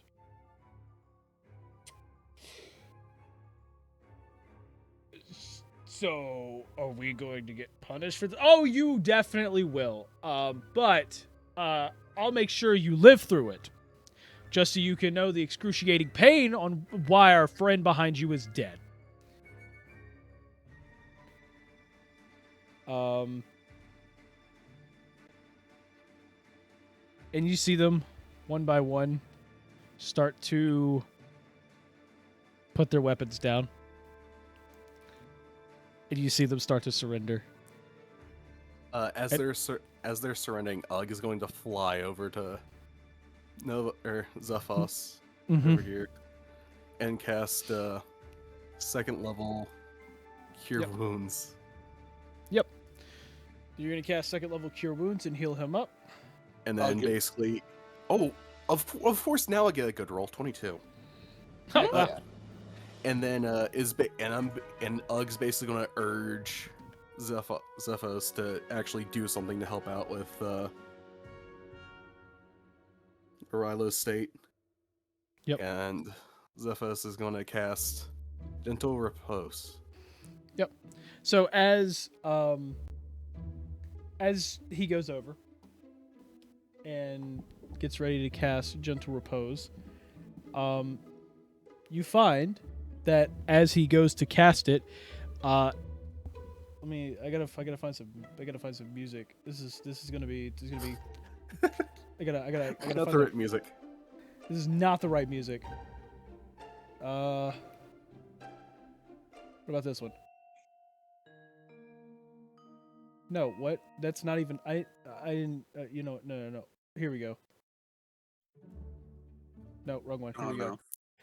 And as he goes to cast onto him, you notice that the spell itself seems to almost like lose its effect almost immediately. And you see Betsy sitting next to Orilo on the ground starts to glow. And as Betsy starts to glow, you see Betsy itself rises off the ground very slightly. What the? And now, as Betsy comes off the ground, you see Betsy poof, disappears out of thin air. You hear a loud bang. This probably is a bang that's heard for a mile. It is loud enough that it's almost deafening for a moment. And then you look back and you see Orilo waking up. What? Oh. Oh my gosh. I am so glad that Aralo's back, but at the same time, oh no, not Betsy. A small price to pay for Arilo. Soul for soul.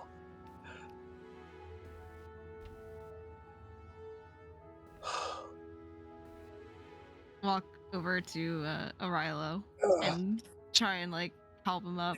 Are you all right? Is this the afterlife? It looks like crap.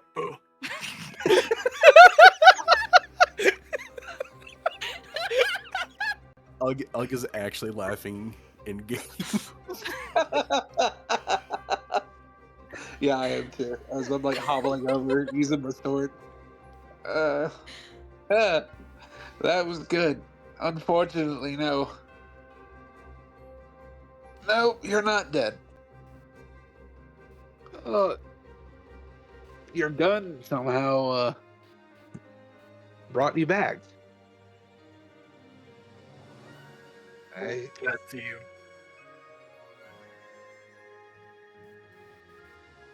You're shooting the stars. Yep. He was the best of us. That is assured. Do you know how that even happened? No. So, Orilo, as you start to try to think about it, on what exactly happens, you remember a while back, you were curious about the original makers of Betsy. And while you can't, while you were confused a little bit, you remember that there was a certain blacksmith that you have heard about a few times through your travels and everything. And you don't remember you don't remember his exact name, but you do remember on Betsy when you originally got her, there were the initials carved into the edge of the stock itself. You remember seeing the initials AS.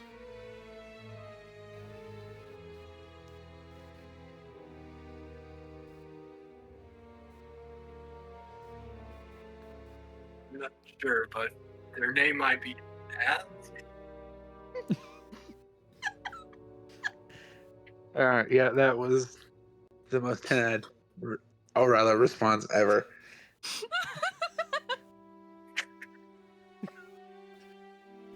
Do you mean AS? You know, that makes more sense. It might have been initials.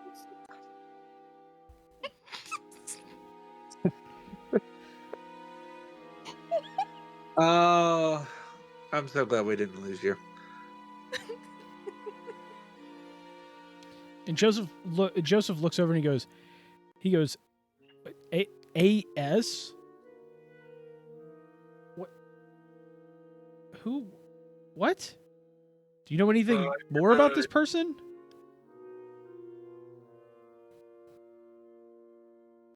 Well, they pretty sure they made the gun. I don't know any gun makers by AS. Well, I don't know. Maybe one day you'll meet them. But, whatever happened, you're alive. Surprisingly, considering you were dead. Like, you were dead. Like actually dead. So,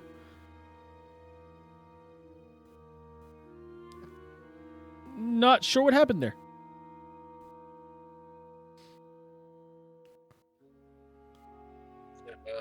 Sorry, everyone. It really got us all killed, though. Don't apologize. You didn't get all of us killed. And I look over to Sir Elric.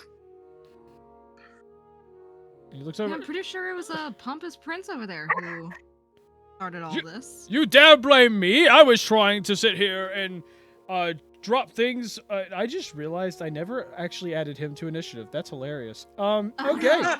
Yeah, I don't think he ever actually had a turn. He never actually had a turn.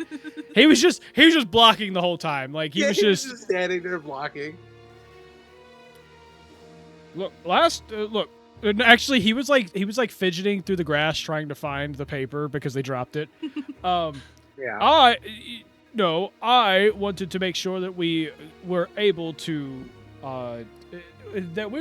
essentially bring these people to justice, and for the most part we have, except those 4 right there. And you see the other 4 that are still alive, and Joseph just goes, "Look, dude, let's just cut our losses, man. We're all hurt. No one wants to die.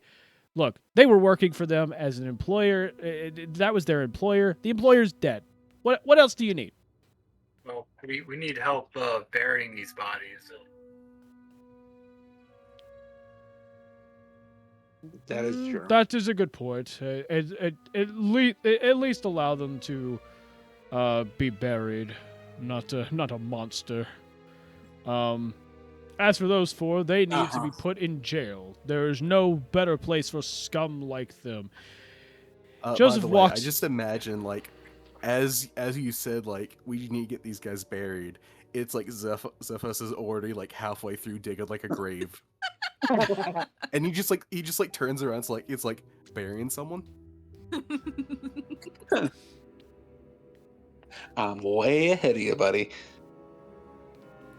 And Joseph goes and walks up to Sir Elric and kind of whispers something to him. Sir Elric's like, "That's barbaric! Why would we even think about working with these buffoons?" Okay. And Joseph's just like, whispers in his ear again, and he's like, "What?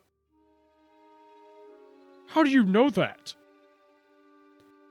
"I have my ways. Now, do you want to keep arguing, or would you like me to continue?" "Fine, we can work with these guys, but I'm not going to be riding in the same carriage as them." Any of you know how to drive a wagon? And all of them look at each other and nod. Good. Not a problem. They'll take the wagon they came in on, and we'll take the carriage we've been on. It's that simple. Fucking asshole. And he turns, walks over to Zephos, and he's just like, you need help digging that hole?"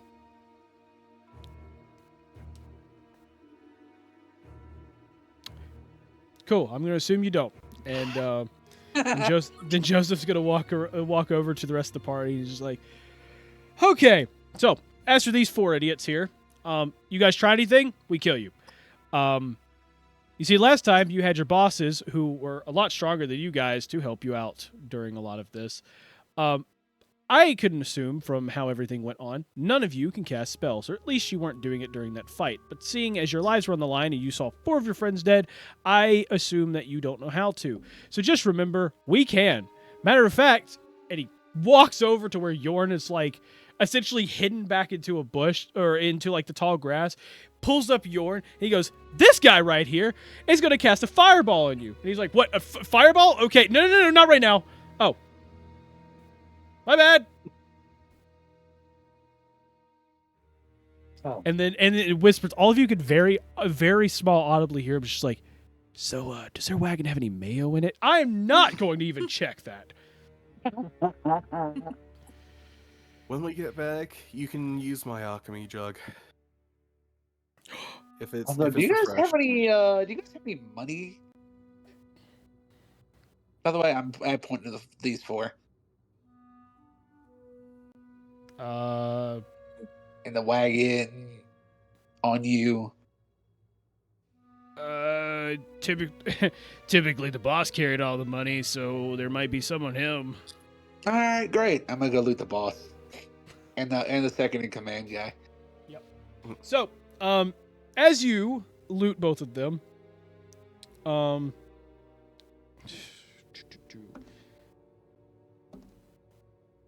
so on one of them, so in between both of them, you find a total of 4 sacks of blinding powder. Throw it at the ground. Basically, throw it at the ground. Is somewhere pretty close. Let's see. It is.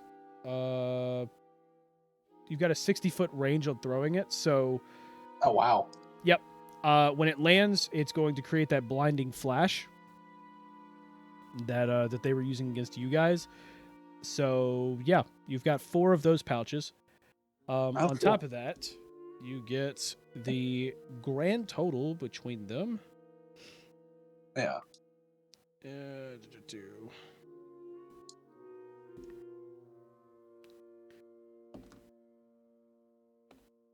Just did that. Oh, there we go. Okay. I accidentally hit hit a key and like put my thing in full screen, and I couldn't get out. God, y'all got lucky on this. Okay, so you're also going to be finding between both of them Yeah. is between all of their coins combined, you are going to find a grand total. It takes you about 20 minutes to count all this. It's a grand total of 483 gold pieces. Oh wow. Nice. Oh wow. All right. So how are we divvying that? Give me that. How many people are in this party? Oh, by the way, the 4 guys get none. Nor does Sir Elric.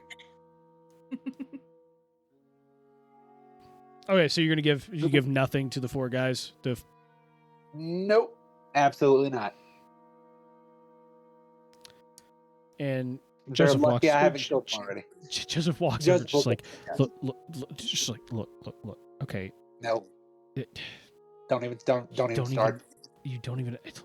If you want them to work with us, look, I do this thing all the time. If you want them to work with us, you got to give them some. I'm saying like maybe 10 apiece. That's it. They're lucky they're not dead. This could be their punishment.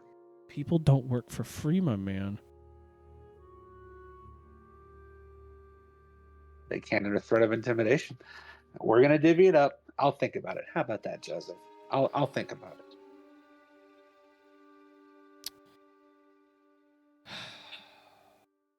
Okay, but if they randomly attack you in the middle of the night, I told you so. I'll let you know I answer before bed. So I'm gonna divvy out the gold pieces. I'll keep like a couple extra for myself. How much is? Just I guess I want to pay them. 10 apiece, so it'd be 40 in total if you pay them. Yeah, I'll just pay him 10 in total. I'll just go ahead and I'll just pay it. I'll be like, fine, Joseph. So I'll divvy 443 by what is it? If you count everyone in your party besides those guys, you have. I'm not counting Elric. Oh, you're not counting Elric? No, Elric didn't do nothing, and he got us into this situation. He gets nothing. So that'd be. Also, he's rich. He can shut up. That's true. I just That'll be. imagine he's just like, I don't need your blood money anyways. Yeah. Yeah, probably. Yeah. So pretty much, it's going to be 55 gold pieces per person. Okay. 3 silver and 7 copper. All right. Roughly. You'll pretty much have 1 left over. All right. You said it was 55 gold and what else? 55 gold, 55 gold, 3 silver, 7 copper. And Moragath, just keep the extra gold piece. Keep the extra gold piece? Okay. Yeah, so you have 56. All right, cool. I can live with that. So as y'all are divvying it up and everything, you realize Fidget's still back there. Fidget's just like staring down the barrel of her gun. I'm gonna walk back to the wagon. Jorn starts walking with her, and he turns over. Just hit. Does Fidget get a cut? Oh yeah, that's right. I thought. Okay, that was I'll go take it. No, To I her. thought that was with Fidget. What? That's what I was calculating was with Fidget. Yeah. Yeah, no, Jorn's Jorn's asking you. Oh yeah, Fidget gets a cut, of course. Okay, cool. Hand it to me. I'll go take it to her. Yeah, sure thing. I'm gonna hand her a cut.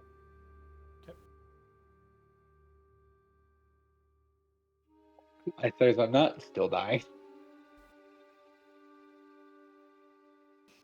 So, That's not taking up space. I just imagine that Zephos at this point has created multiple graves and has started dragging bodies over to him. Yep, pretty much. That's probably it. Ugg is going to like stay behind and like damp out the fire that they had. Actually, does their cart have horses? Or no? yes. Can we take their cart as well? That Well, they're gonna drive their cart behind you Okay. guys. Gotcha. Yeah. Because Sir Elric doesn't want to be in the same one as them.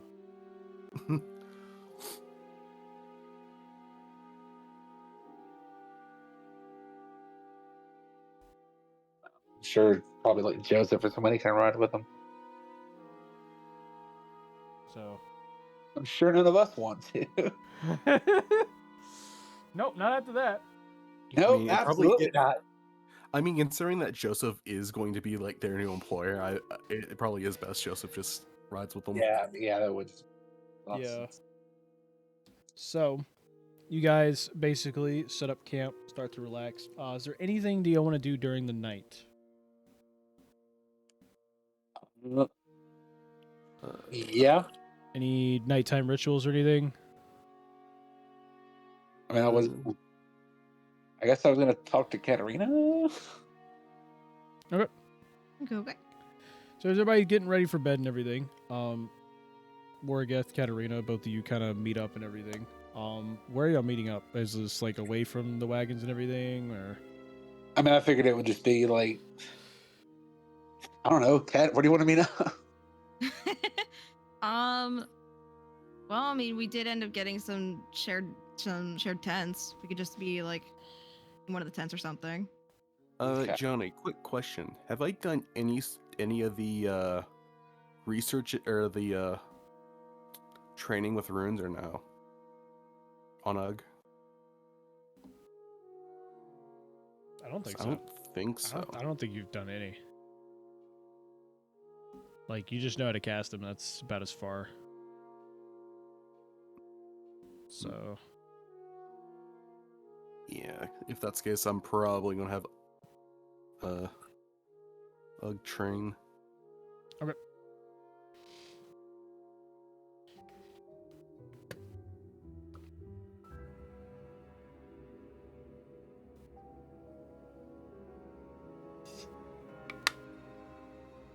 Alright. So, Katarina, Moragath, you two go off to the side a little bit. Decide to meet up. Allowing both of you to essentially have a moment to speak away from the others.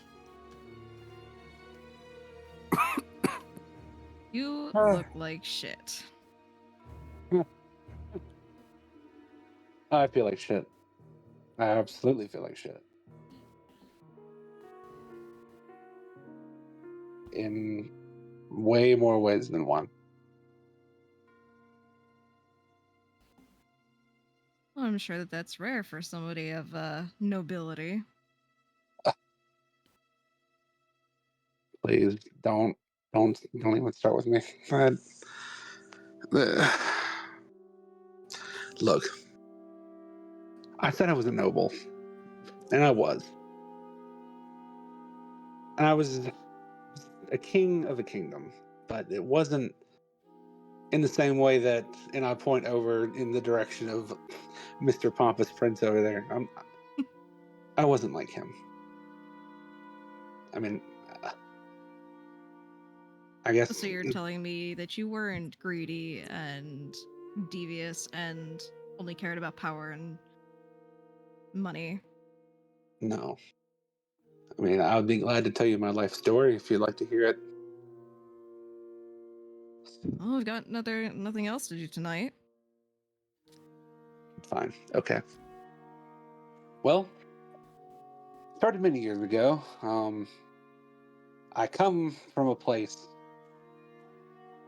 called the Southern Isles. It's further below Galore, but it's not. You wouldn't really see it on the maps or anything of Galore or anything. And we were, I would say, a pretty decent sized kingdom. But I grew up, there was corruption, greed, everything in between, and me and my people, once I finally grew up, I was one of the leaders of the resistance against this, corrupt, essentially a tyranny at this point. It was closer to like an oligarchy, but it was becoming tyrannical nonetheless. But we overthrew it. And out of all the people they could have chosen, they chose me to be the ruler. But I didn't want to do it the way most monarchs do it. So I decided to let the people decide on laws. Or will at least come to me with their problems. And, if the wide majority wanted to vote, one way or another, they would vote for it and I would help pass it into law. It wasn't really a monarchy, it was more of a representative, what's the word for it again? Democracy? Yes, that's it. But I was still the figurehead, but I wasn't in total control. They would usually elect, representatives. We, like I said, decently big kingdom. It's hard to get everyone on the same page. So they would vote, the representatives would vote, and I would pass it into law. But, I would say I was decent as a king. I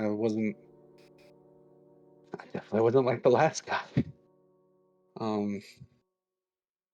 I loved my people. And I at least hope they loved me. I would, I didn't really have much of a royal palace, nor did I have eccentric armor and all of this stuff. Not at least not until much later, once we, were able to prosper and everything. But, I would go out, help rebuild houses and,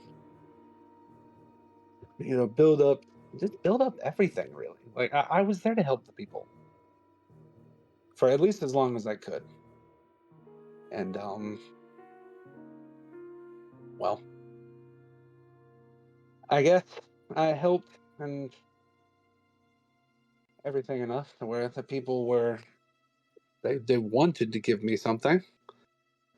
And so they did. And they gave me this. And I'm gonna use disguise self to essentially change into what I looked like before.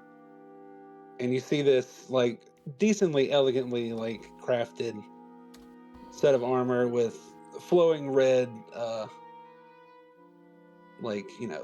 drapery and capes and all this stuff, but the crown of the king is made of flowers, particularly white and red roses. And I'm going to point to, be like, I know, I'm telling Kat this. So, and I know this is strange. A king usually wouldn't wear a flower wreath as a crown. But it was probably the most precious gift to me.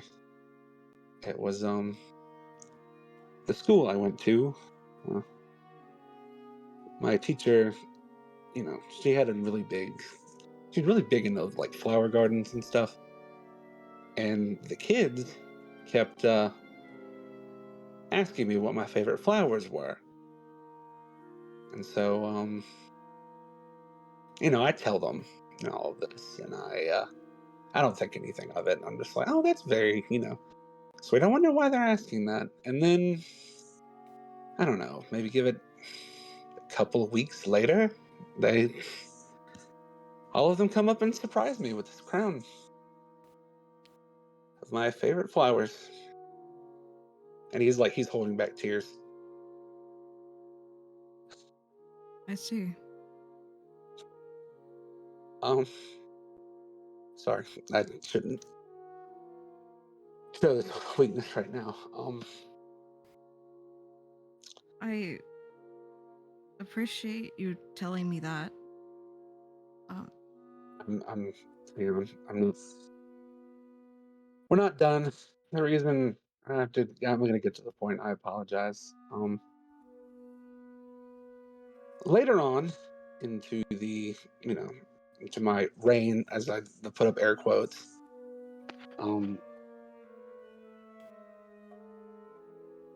we start to allow in some refugees from like a kingdom east of here, or east of, where we were. And it turns out those refugees did not have the best of intentions. They slowly started to infiltrate the political system, and eventually it led to a coup. Which, I mean, most of the people were against, but they didn't seem like they had much of a choice. So they finally decided to rise up against me for zero reason. And it led to the death of my wife and the corruption of my son via some magic ritual. I can't remember everything. It was all a blur. But, yeah. I nearly died that day. But Sounds like a part of you did. a lot of it did.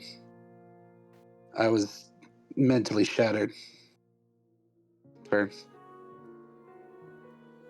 gods know how long. I'm only just now really picking up the pieces, the death and rebirth via something. I don't know what it is, but I don't know. It kind of brought me back to center. And so, I want to say that I, especially in the last couple of days, I apologize for my actions, honestly. I'm supposed to be the leader of this party. But it seems like every time that I try to do, anything major, it always ends up being the wrong decision. And I guess I'm just, careless or whatever, especially with this fight. I nearly gave up. I used to never be like that. That used to never be me. I don't know what happened. I guess the way my brain fractured,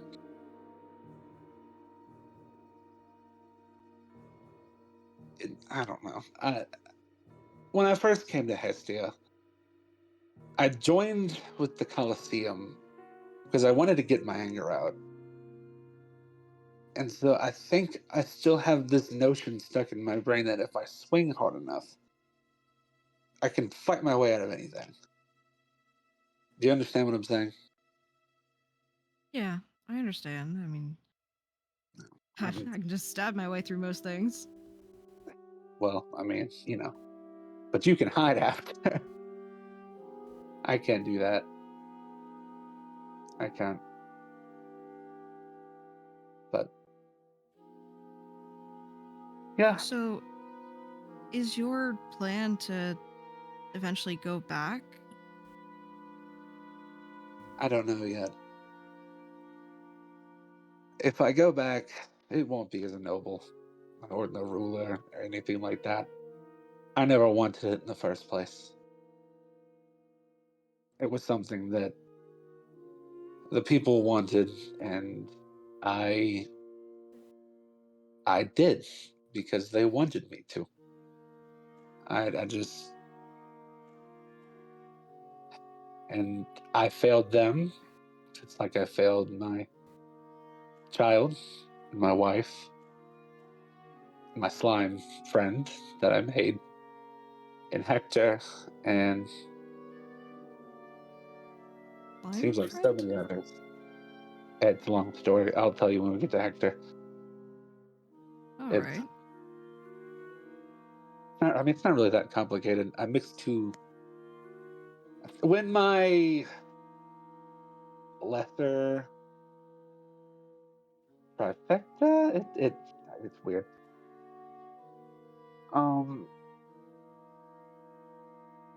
Yeah, you know what? This isn't relevant now. I'll tell you when I'm in a more lighthearted mood. It was a very funny story, but he Yeah, died. we'll save that for another time. No, he died because I decided to try to lay with someone because I was in a desperate. I don't know. I was desperate to find something, and I found it, but I lost a lot more.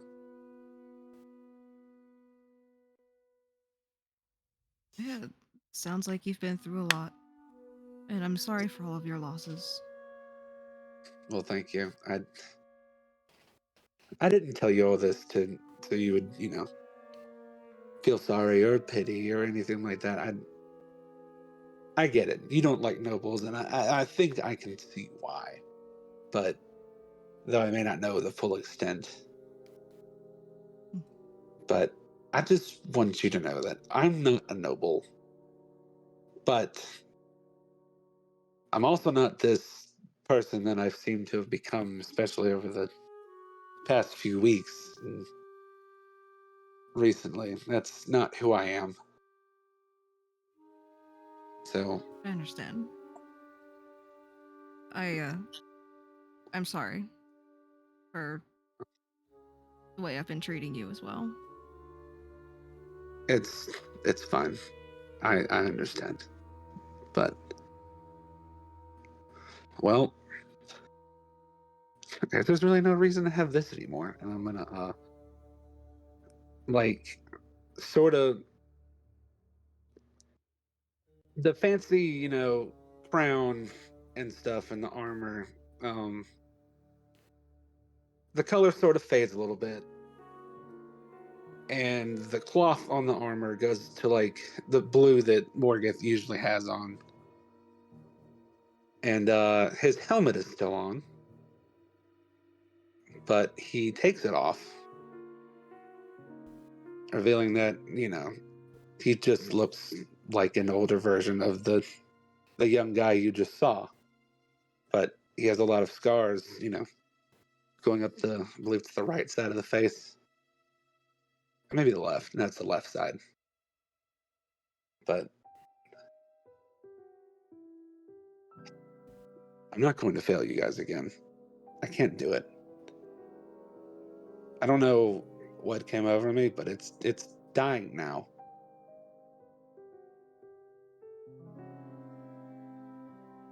Well, I'm glad to hear that. I'm glad to hear that you're ready to take charge, I suppose. Yeah. But yeah. I also, if you're willing, I want to try something. Can I use telepathic speech? All right. and I'm gonna, use the telepathic speech and stuff. And I'm not gonna, say or do anything with my mouth, but I want to see if you can give me any details about what's going on with your situation, with everything, but in here, to see if you can hear or not. I know this is a very risky experiment, but this is an effective way that we can communicate, then, you don't have to tell me everything. I just want to test it if it's okay with you. Well, without moving my mouth, I'll, be talking in the head thing. The situation you're talking about him, aren't you? Yeah. What's the story behind this?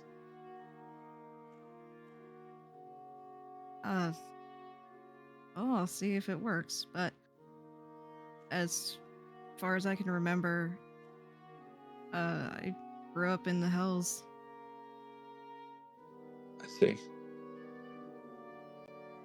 I was raised and trained to become an assassin. And as you are doing this, you feel a threatening pain in your chest, and you see both of you notice next to you. You see like an image, like a projectional image, like appear next to you of Thalazar, and he stops and goes, "Do you see? I thought that you would try to do something stupid like this. Just remember, those lips are sealed, and you said a little too much. So, it's very unfortunate, but I can't have you spilling any more to him. So, please don't say anything. But as for you, gosh, you're also under contract with me. So the fact that you're over here doing stuff like that too is a little bit much. And one of the clauses that's in the contract that we have together specifically states that you are not to tamper with any of my other employees. And, well, right now you are. So I think I'm going to split you two up for a bit. He snaps his fingers, and you see Moragath disappear. I'll return him shortly, but you're not entirely sure when. And he disappears. The telepathic link is disconnected, and Katarina, you are standing there, a little shocked by this, but still somewhat in pain as the pain starts to go away. And you see walking out from the carriage itself. You notice that Yorn is like trying to sneak out of the carriage with a huge, with his alchemy jug, and he walks over to like some of the tall grass, and he's sitting there. He's like, "Oh, I'm glad I saved some for later." He just starts eating some mayonnaise out of it, and he looks up. How long have you been out here? I've been out here for a little bit.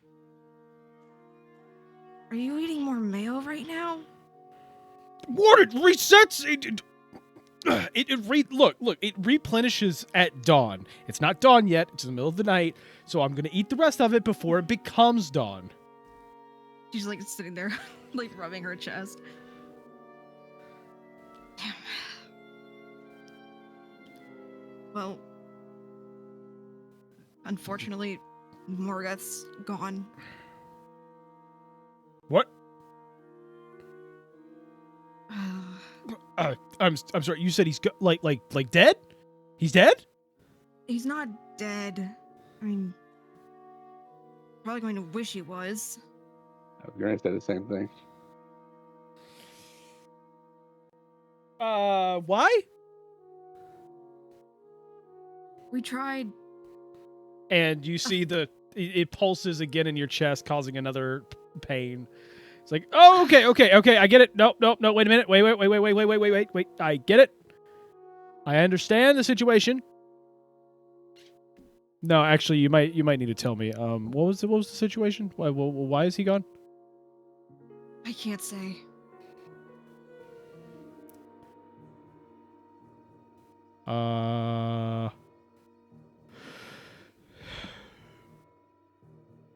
Huh. Okay.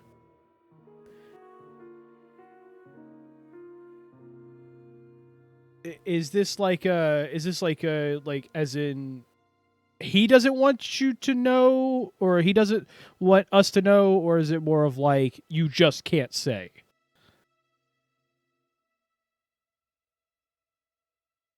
I just can't tell you. Okay. That's huh. I'm sure he'll be back.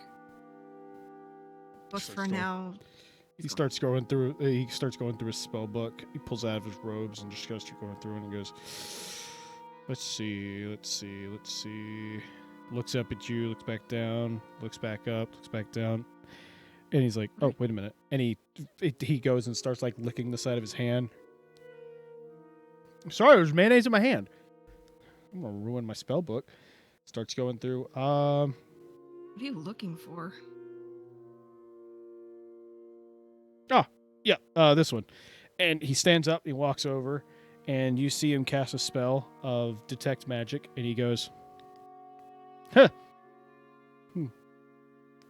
Well, damn. Ha, that's, wow. You're a lot more screwed than I thought you were. Well, I'm not going to question that. And then he just turns, he grabs his alchemy jug and just goes, I'm just going to go finish my mayonnaise back inside. Have a good night. He just starts walking off, seeming like really nervous and like he realized saw a little found more out than he something thought. They shouldn't have. Yeah. Little guy's gonna get himself killed. Damn.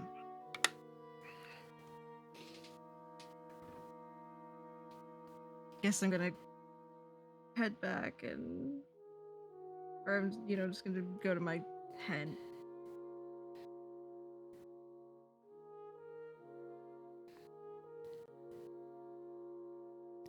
Okay. So all of you camp, enjoy the night, and enjoy yourself a long rest. So all of you, please take a long rest. And you are all going to wake up in the morning, feeling a little refreshed. After the long fight you had and the long night that you had. Everyone gets a long rest, including the one that's currently in Thalazar's care. Oh, great. Yep. Here. Yeah, I'm sure that's what it is. Look, So he with may that- be a demon, but he's not evil. I'm just laying in like a nice, comfortable bed as he's like whipping me or something.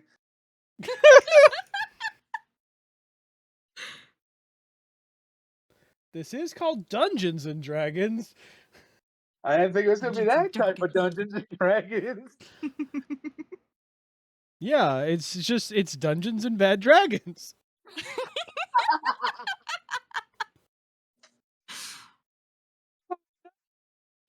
I said the dragons returned. I didn't say which kind. So- I'm so glad I'm a part of this Dungeons and Dragons. So No, see, you got to sleep well. My ass hurts.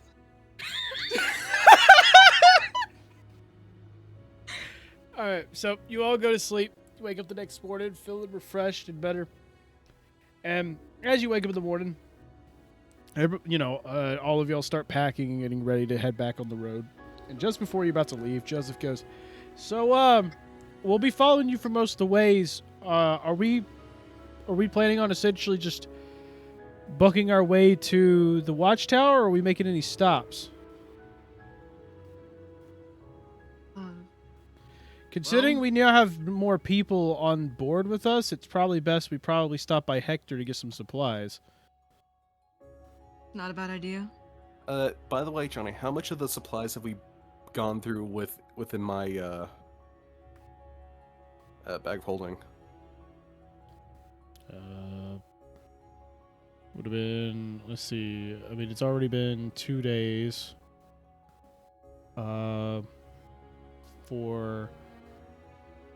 You've had a party of 9 so far. So, yeah, that would have been 18. Okay. You'd have to get rid of 18 days, so yeah. Or, yeah. All right, time for us to head off. I guess it would probably be a good idea to head off to Hector first. Anybody got any objections for that? Nope. Okay. No, but we Also, need someone to drive our carts. what? None of you know how to drive a horse carriage? I've never tried. You can give it a I mean, shot. usually it's Morgoth, but He's like, okay. And he looks over at Fidget. You know how to drive a cart? She looks over. Really? None of you know how to drive a cart? I mean, usually it's Morgoth. So, Gosh. Fine, I'll drive. My gosh.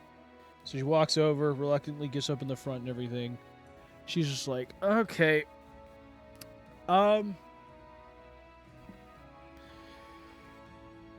Okay. I guess it's time for us to head out. Anybody got any last minute things before we go? You got to pee or anything? Because if you're making me drive, I'm getting as far as I can.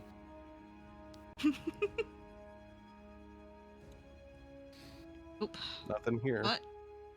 You can teach me how to drive. Well, better hop up here then. I'll hop up into the front with her. So, all of you get in, get ready, and you start to head off. And as you make your travels, you make your way down the road, and eventually you find yourself arriving at the fork. And then you spend another day traveling. You make your way around the bend, and eventually, after 3 days of travel, of nothing too interesting happening, you make your way to the gate of Hector. And upon arriving, you see the place is bustling like before. Some of you recognize the amazingness of this place. Here it is. So, as you walk in, for the ones that have never been to Hector, as you walk in, you find that Hector is a city that is unlike any other. The place is full of magic, which you know it is rumored to be pretty much the magic capital of the world. But Hector, all over the place, also, you notice people walking down the street. There are kids who are playing with bears. There's birds going around and helping, basically helping like an old lady carry some of her groceries in the market. And you find that somehow in harmony, creatures seem to be able to live and thrive here within the city, no problem. And it seems no one ever really cares that animals roam everywhere. And so you make your way in, and upon reaching in the gates and everything, they let you through, no problem. Not even really a stop. You go in, and you make your way down to the market. And upon making your way to the market itself, Joseph ends up stopping the cart and everything, so you do too. You see people kind of eyeing your special cart that you have, and Sir Elric finally steps out and stretches. Ah, my gosh! Glad that we are finally here at last. Now that we are finally here, we need to get some supplies. Who is going to be in charge of getting us supplies? And Joseph just goes, don't worry, I'm going to go get the supplies and everything. I don't want to deal with asshole. What? Why would you say that about our companions? I'll go deal with the supplies, guys. If you want to walk around and stuff like that, that's fine. Let's meet back here. I don't know. Let's say, give me about 4 hours. All right, we'll see you then. Don't worry, we will make sure we are here in 4 hours. Just make sure that you are here within 4 hours. And if we're missing him by the time we get back, don't tell me. And he starts walking off with the other guys that are with him, and all of them start making their way through the market to grab stuff and all of that. When Pompous Prince got out and like stretched, I was expecting him to be like, "So, does anyone have a mirror?"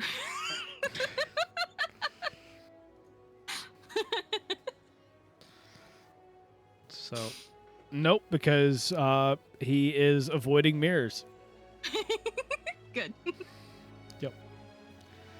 And so, you see him, even though he's kind of avoiding mirrors and stuff like that, but you see him kind of like, he's like trying to look up at his hair a little bit as he is trying to fix his hair. And he's like, gosh, do I look okay? And he turns over to Yorn. Yorn looks at him. Yeah, no, you look great. I'd probably move that cowlick to the left a little bit, though. I have a cowlick? Oh, gosh, this can't do. And he stumbles past Yorn into the carriage again. You could assume to go in and try to fix his hair. And Yorn just looks over. Don't worry, I already got rid of all the mirrors in there, too. I don't know what he's getting. Good job. Well, him. Since we're here, I've got 2 things on my agenda. 1, I'm going to go visit an old friend. And 2, maybe old friend will have an alchemy jug. So, yep. And he starts dragging his alchemy jug behind him. Guess I'm going to go walk around the market. Yep. So as you're walking around and everything, you all go around looking for things. Is there stuff that y'all want here?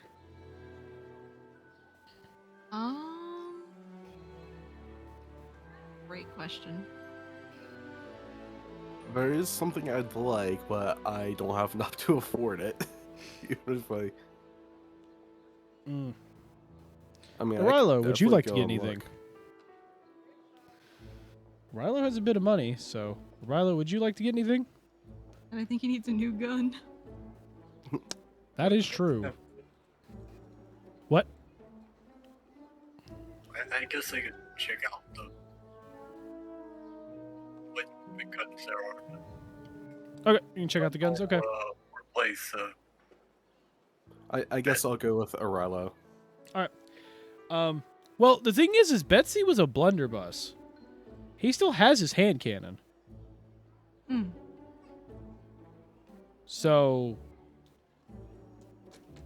He does still have a weapon at the very least. yeah, he's got a gun. So unless he wants to find something else,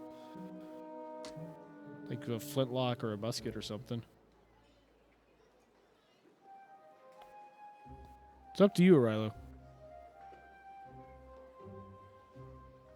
Do you want to go shopping for something, or are you good with your hand cannon? I'm good with the hand cannon. Cool. So anybody want to go grab stuff?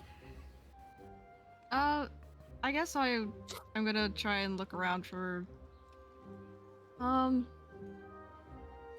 it's gonna even be a thing, but I'd like to look around for maybe like a better whip, or I'd like to look for maybe something to assist in maybe some sort of stealth or something.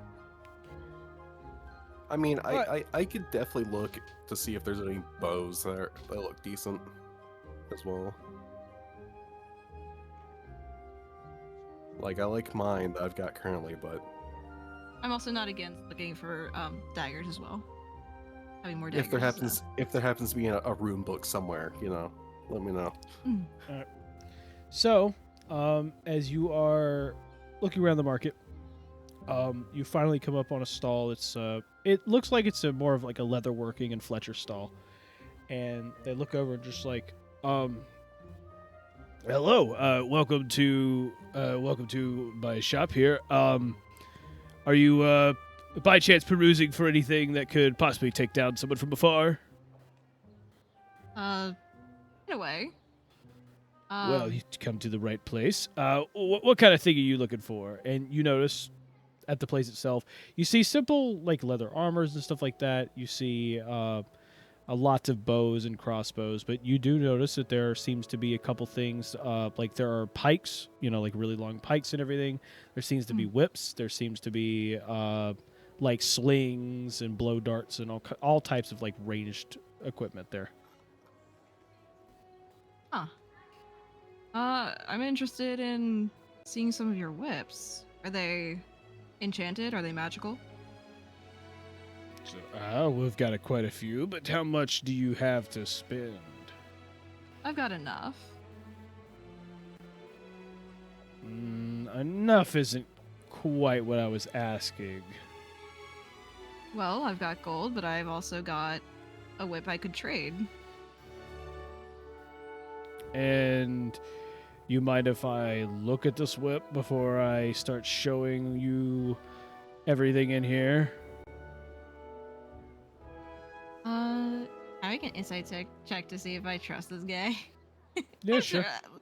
I did kind of do, but just want to make sure. That's a nat 20. Yeah. So you see this guy, he seems to have, he seems to not really be nervous or anything like that, but he seems to be, it does seem that he is very skeptical of you. Okay. I will, I'll take off the whip from my, belt, and I'll set it down on the... Is this a special one of any kind, or...? It's my vicious whip. It okay. is... Yeah. A rare weapon. Yeah.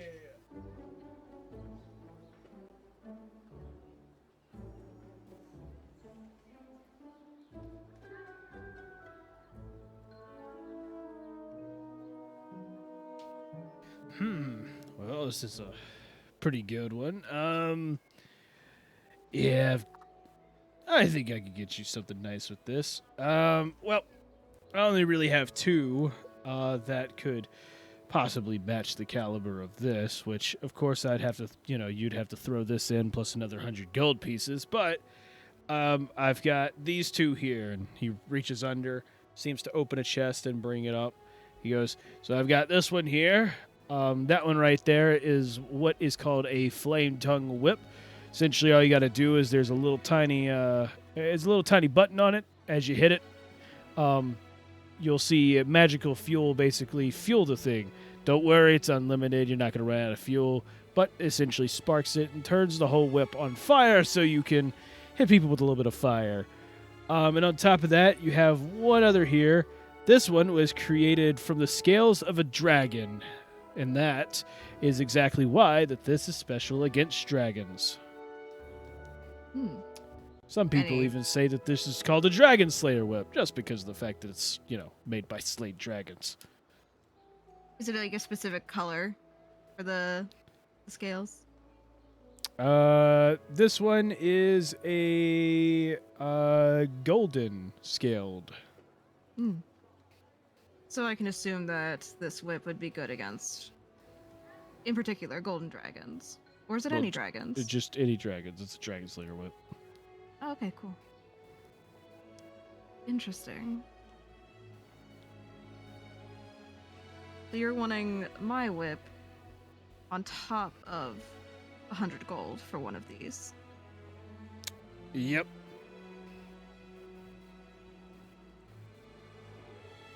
How long have you had these in your stock?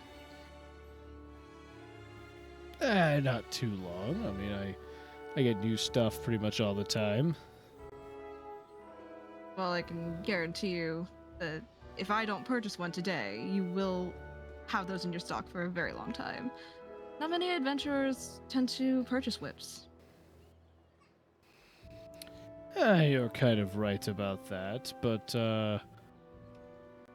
I'm not always selling to adventurers. So you do you also sell to those who are into illegal business? Never said that.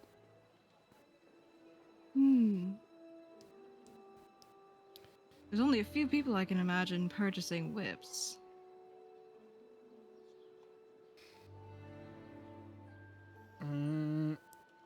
Well, magical ones, yeah. It's a little uncommon for people to try to find them, especially getting the money for it. But as for the normal ones, I make those sales all the time, and they make up for the fact that these might sit a while.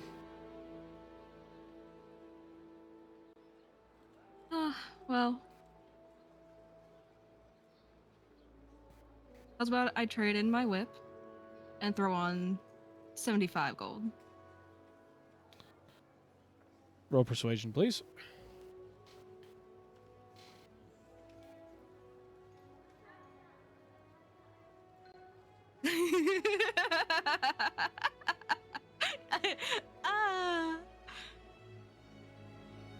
Is it a nat 1? Use a luck point.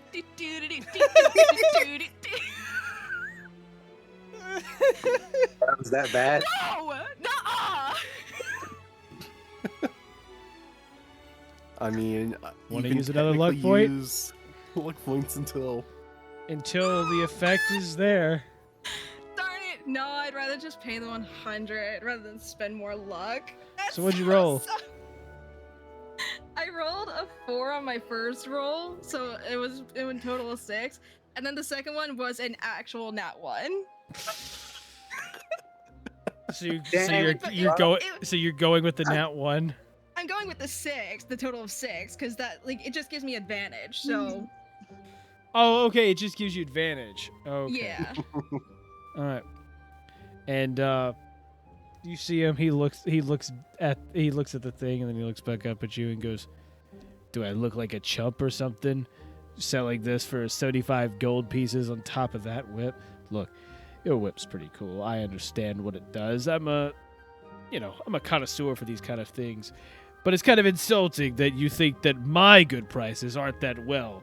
So, if you want it, it's now going to be 150 on top of the whip. Huh. All right. I apologize for trying to swindle you into giving it for less. I suppose they are very nice whips. Apology accepted, but it's still 150. Fine. Which one do I want? Guys, which one do I want?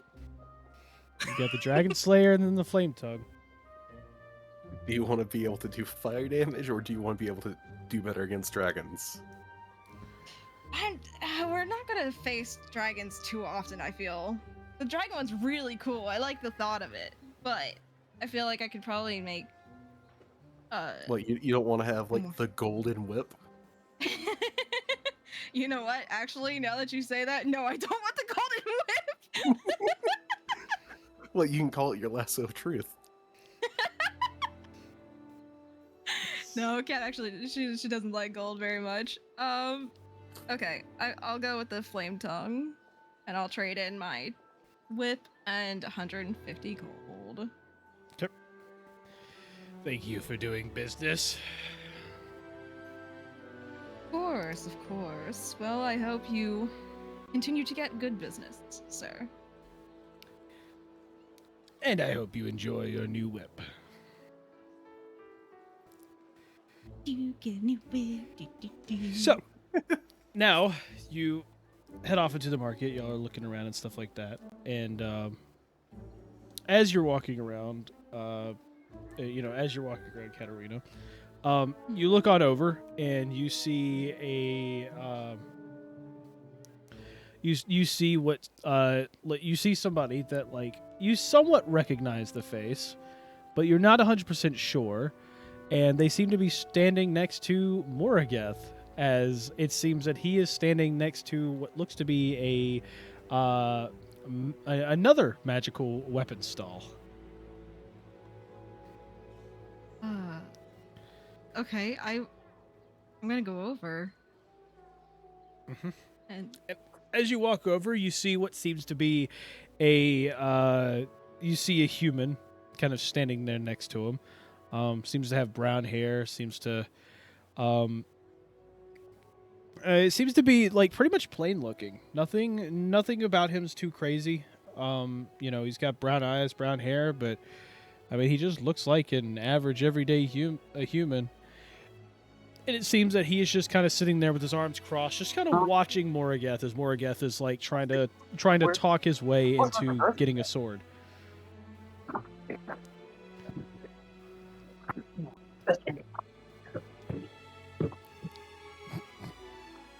You okay, Justin? Yeah, no, sorry, I didn't know this was it. So I meant, Yeah, so you're standing in the market with a human next to you. You know the human, and Kat has an inkling of she knows who it is. And the Hey, John. human's just sitting there with his arms crossed, watching Morageth as he's trying to make a trade with a tabaxi at a market, like a market stall for like magical weapons. Hey Johnny, can you check your DMs real quick?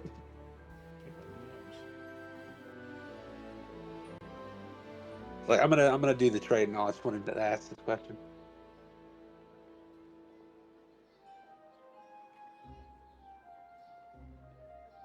But I'm just gonna be like, so I have this this weapon that I wish to make.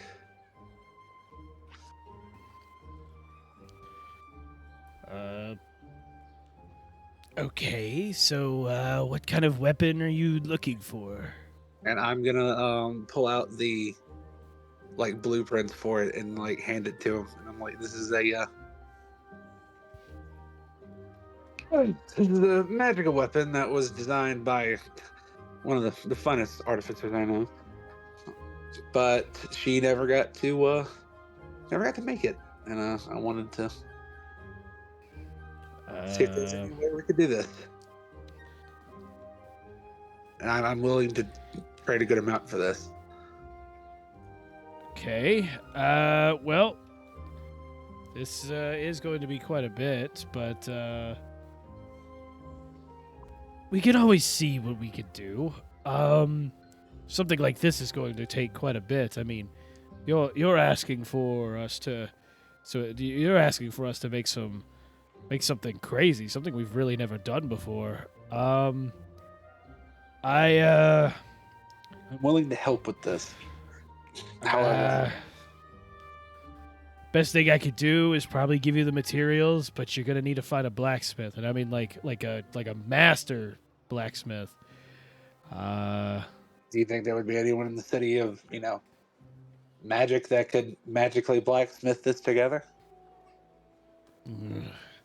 Hector's home to a decent amount of blacksmiths. To find someone of this caliber, you're probably looking at trying to go up north to Dern, but it is quite a travel.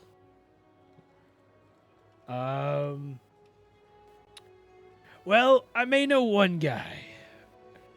I don't remember his name offhand, but there was a guy who was known for creating all types of weird, I guess you could say, metalworks. I mean, he made anything from swords to daggers to halberds. I mean, literally anything you name it. I mean, he even went off and made. He makes armor. He makes weapons, and I believe he even, in his prime, dabbled in a few of the finest firearms that you could find around.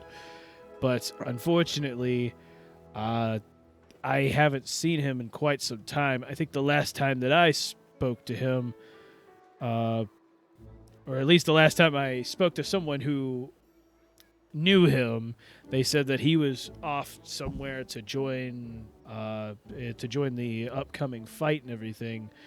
But if that's the case, he's going to be somewhere out west where the war is happening.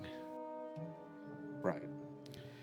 If you want, I can get you all the materials, and if you find them, you know, the materials you have here, I've got everything for it. I just don't have the skills myself, or know anyone in Hector to do it.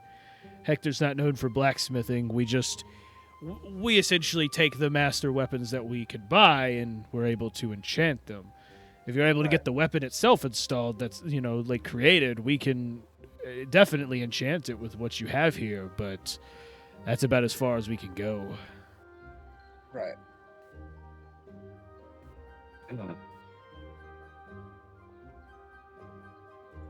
Well, fine. How much for the materials?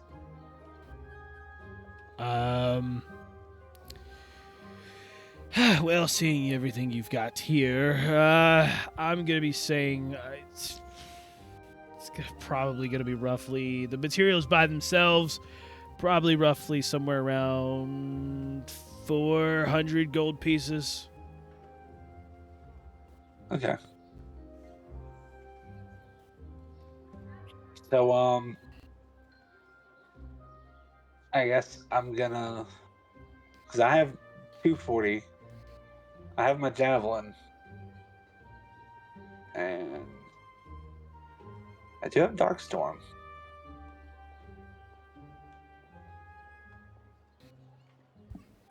I don't know. Do you think if I could get somebody to craft maybe the base of this weapon, that you could enchant it the way that it needs to be enchanted?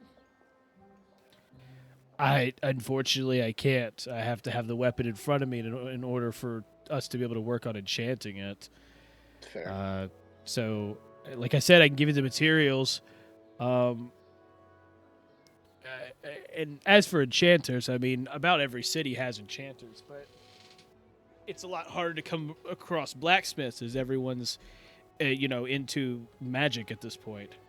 I mean, considering the College of Hestia literally brings enchanters out like every couple of weeks. Right.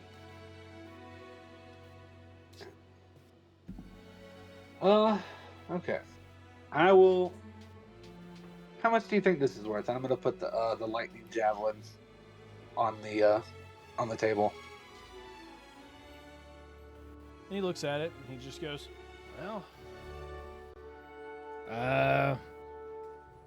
this is a pretty nice one here, but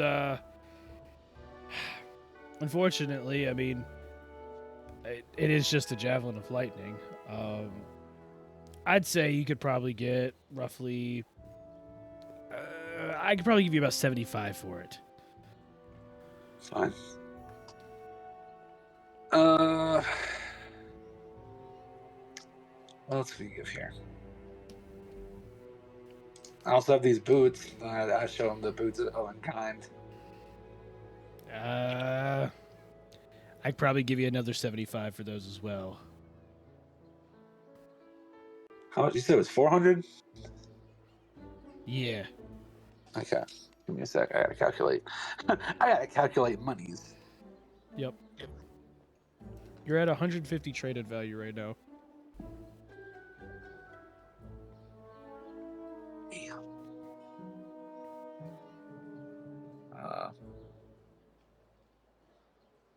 How much would a health potion give me? Just a regular potion of healing. I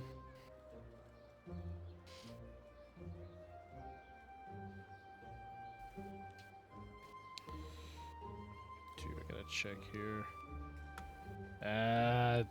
Regular potion of healing. I give you maybe 25 a piece.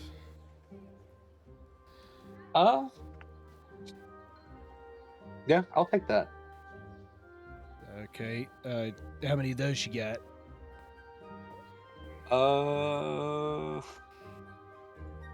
I can't remember how many I grabbed. I think somebody else grabbed a lot of them, didn't I? I don't remember. Yeah. Well, I only have one in my inventory, so I'll just say the one, and I'll have a little bit left over. That's fine. Okay. You're at 175. Huh? You have trade-in value. Wait, what? Oh no, I'm putting my gold in with it. Well, yeah, I know, but the trade-in value is 175. I don't know Yeah. how much. I don't know how much gold you're planning on paying. I was gonna just dump the gold. I'm gonna be honest. Just dump everything. How much gold you got? 240. Okay, well that puts you at 415. Okay. And here, I'll just.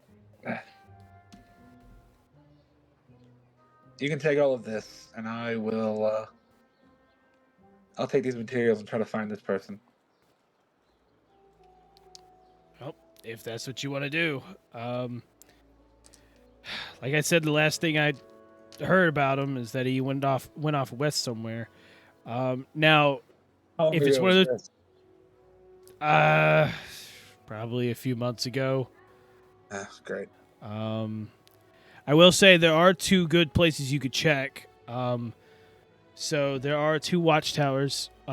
There's the southern watchtower that shouldn't be too far, probably a day or two travel from Hector. Right. If you head out there, you should be able to do something like that. That one's the one that's connected to the dreadful Serpent's Pass that people have heard rumors about. Right. There's the one that's all the way out. I mean, it's just way out west, which people have been calling that the Stronghold Watchtower, just because it's essentially the meeting point for a lot of boats to go in and out. Basically, it's a miniature stronghold. But then there's also you also have Fort Cunningham that's out over to the west as well. Kind of like southwest from here as well. It's in between the two watchtowers. Right. If you go out to Fort Cunningham, I mean, a lot of military stuff goes on there, so maybe that's where they're keeping a lot of their stockpile for stuff. But I'm not entirely sure if they're going to have a blacksmith, of his caliber on site. So your best bet, I mean, if I would check every single one. And that's what I'm unfortunately going to have to do. Okay. I'm gonna walk up now. Morgoth? Yes. Are you alright? Sure. And I'm gonna push all the stuff. I'm like, here you go, sir. I see. Well, I'm not a person to just take your money, so here you go. And he slides back 15 gold pieces. I told you 400. I am a tabaxi of my word. Well, I thank you for that. And the human kind of turns over to Katarina, gives a little bit of a glance, then looks back at Morgoth, and just goes, Do you know this one? Wait, are you talking about Katarina? Yeah, the human turns over, speaks to you, and points at her, just like, do you know this one? Yes, I do. I see. And you see a little smirk appear. Just making sure. If you two would like to speak, I can give you a moment.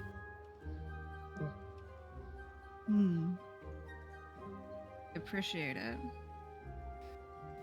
And so he steps back and he walks over to another stall, leaving you two to kind of stand and, basically leaving you two in front of the stall. Yep.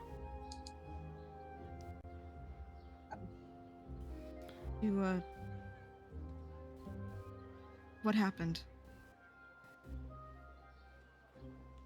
I don't think I'm at liberty to tell you what happened.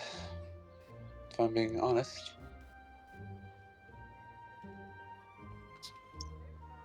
Our mutual would not really like that. So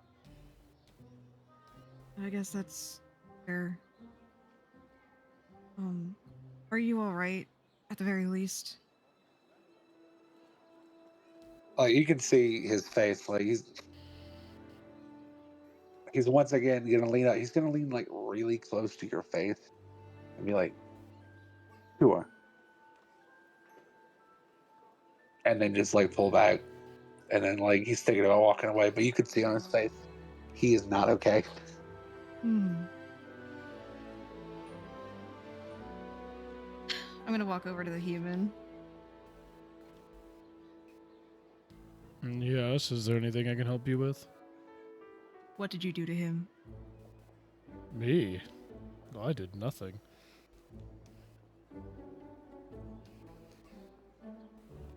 I won't ask again. Well, then it seems like we're done here. And he walks right past you over to Moragath. You ready to go? Yep, sounds about like it's time to go. I have a Wait. new weapon to make. Where are you going? What, do you not know? He's trying to get himself a sword created. Got to help him get his sword. Morgoth, we've got to get going at some point. Don't worry, Yeah, your I friend know will we return to you at some point. But as for the time being, enjoy your travels with a little bit of peace, and maybe all of you will learn a thing or two, since your desperate leader here is going to be a little occupied. Yep.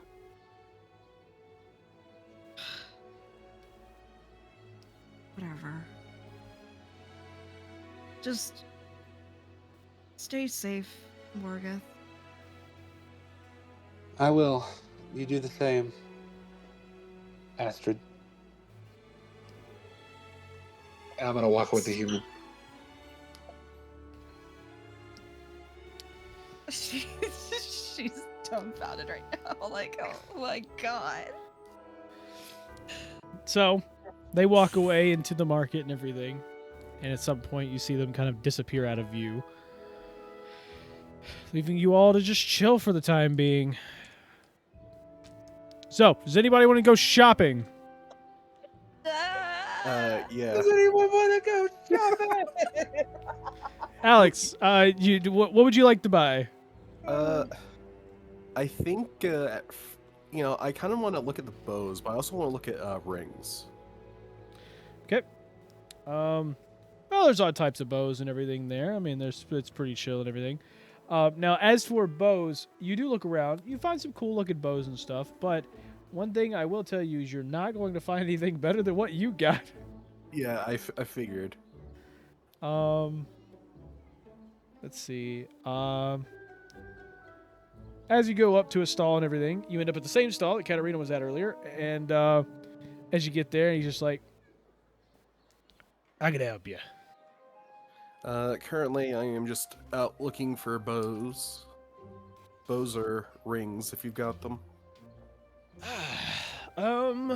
Rings are probably not going to be here, but I can help you with some bows. And he's like, what kind of bows are you looking for? Are you looking for, your typical short bow, long bow, or are you looking for something a little extra special?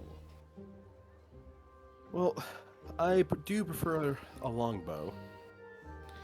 And you see him look over at the long bow that you have on your back, and he goes, Actually, the long bow's in the efficient quiver. So you could put it in the quiver? yes, the efficient quiver stores longbow.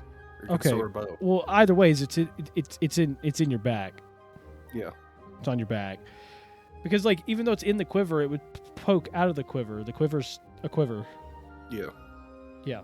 So he sees it a little bit, and he's just like, oh, I know a good one when I see that. And that one right there shows that you have what it takes for me to pull out the good stuff. Okay, let me see what I could do for you. And so,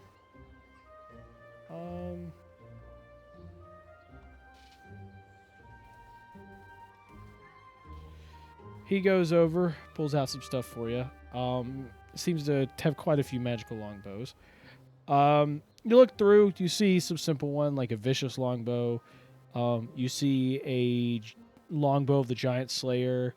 And you notice that there is like a very simple like longbow of warnings and stuff like that he describes to you. He's just like, yeah, I have one other. It's not one that I show often, but since you seem to be a connoisseur of the good types, I guess I could show you. And so he shows a red feather longbow, and he explains that basically the bow has 3 charges. When you fire an arrow from this bow, you could speak the command word and use it and use a charge to see through the arrow as your bonus action.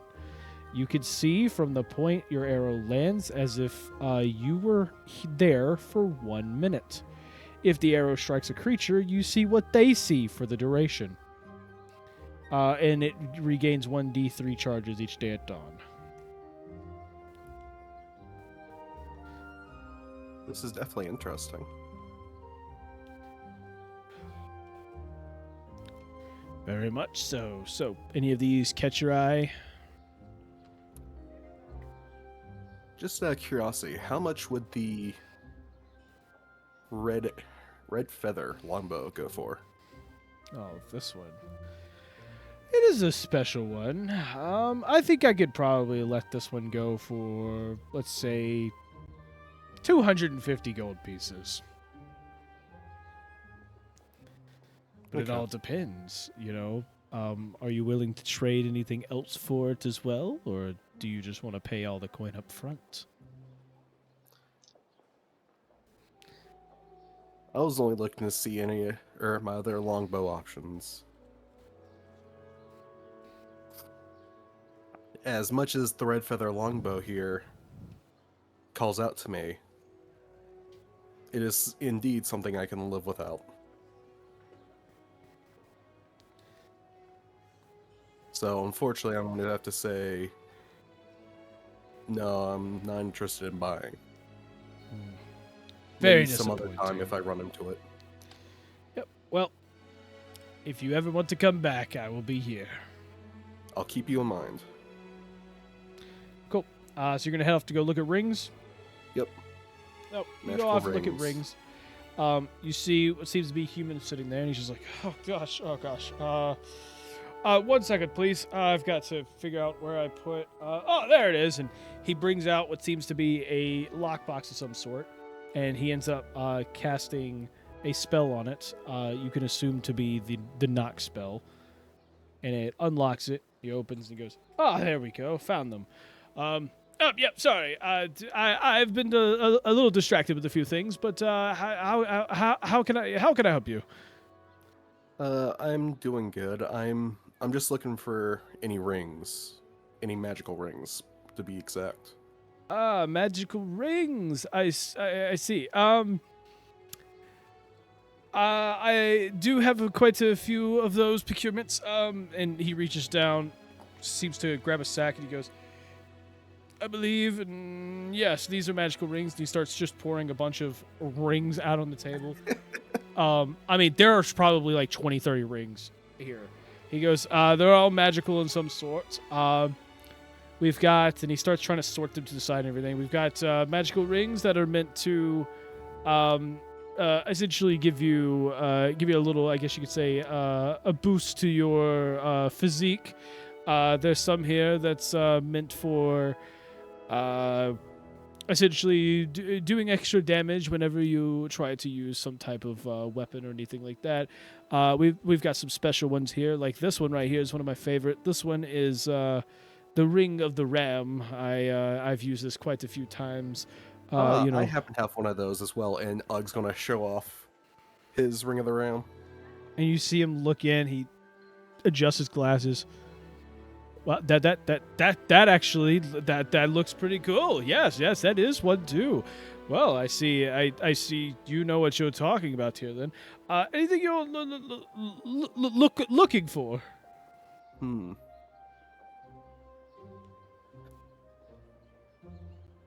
I was just looking to see what you had in general. We've got a lot. If you're looking for something that's better than the Ring of the Ram, I think I might have a couple things for you.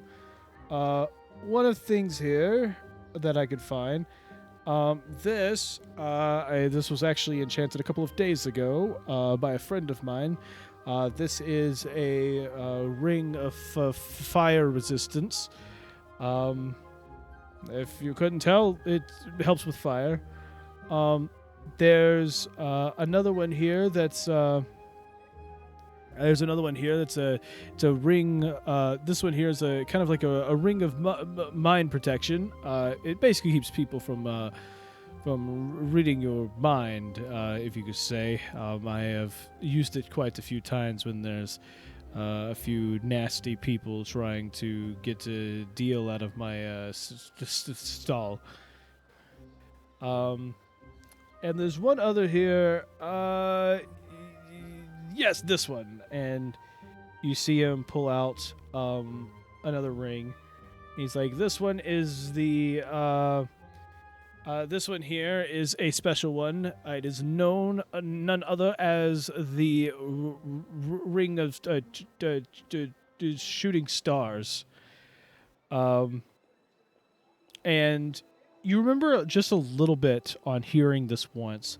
Apparently, this ring has the ability to cast Dancing Light or Light. You also have the ability to cast Fairy Fire, and you can also expend charges to cast Lightning Spheres, which the spheres itself...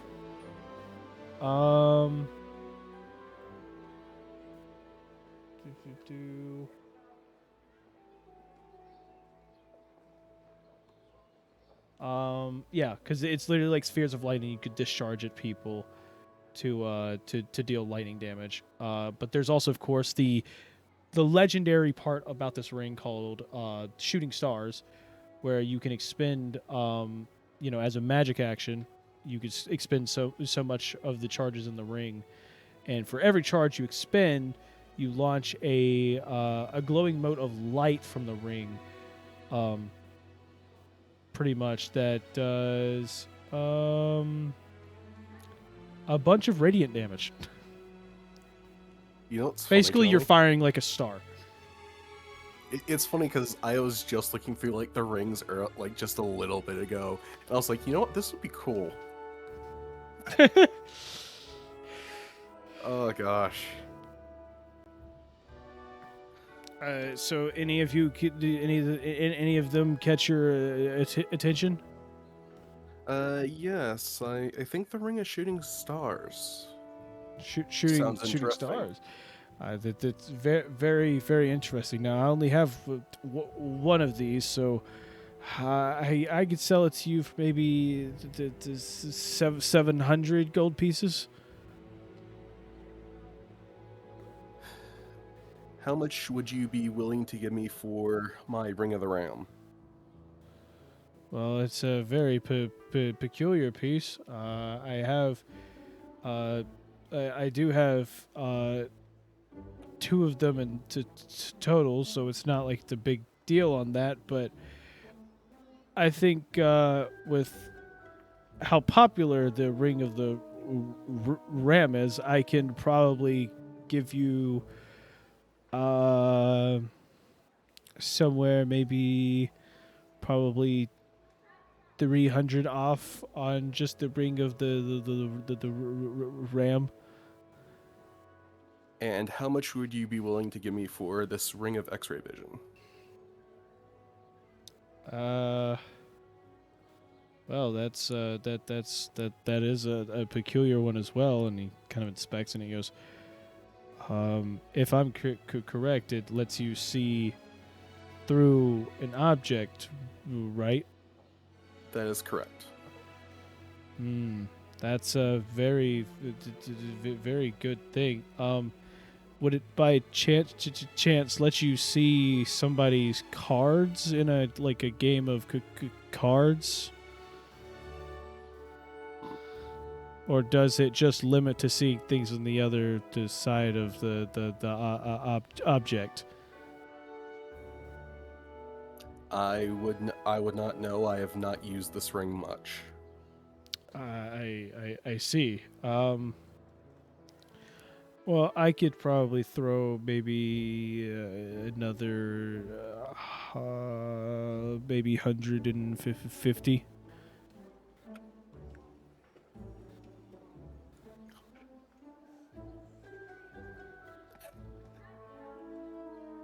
Oh gosh, it's like right in the strike zone, isn't it? Yep. Because how much did you say it was total? 700? Yeah, 700 for the ring. Jeez. Expensive ring. Yes. It's a very good ring. Yeah. Mm. Would you perchance be willing to buy this potion of stone giant strength? Yeah, I could definitely buy that. How much are you trying to sell it for?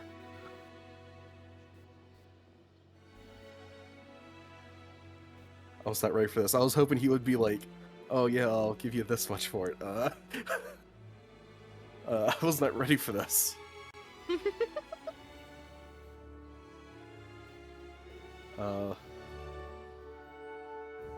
I don't know how much the stone giant strength goes for. Is the problem. Well, you got to create a price. You know what? Never mind it.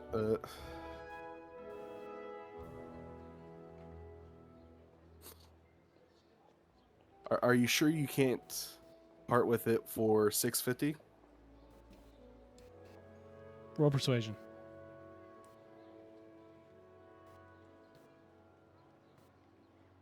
I would like more off, but like, I feel like if I do more than that, it's just really bad. So, you said persuasion? Yep. Oh, fun, flat roll. Nat 20. Nice. Way, that's awesome. Yep. And he looks at you and goes, Console solution. I think I could probably do it for 650. If that's what you would like to do, we can definitely do that. As much as it hurts to lose the Ring of the Realm, yeah, I'm willing to trade both the Ring of the Realm, Ring of X-ray Vision, and then 200 gold. All right, cool. So you make the sale. He bids you a farewell, and you're off on your journey again. Anybody else would like to buy anything? You know what the funny thing is? I was just thinking, like, maybe I can give the Ring of X-ray Vision to, like, Yorn, and, like, he could just cast fireballs through walls.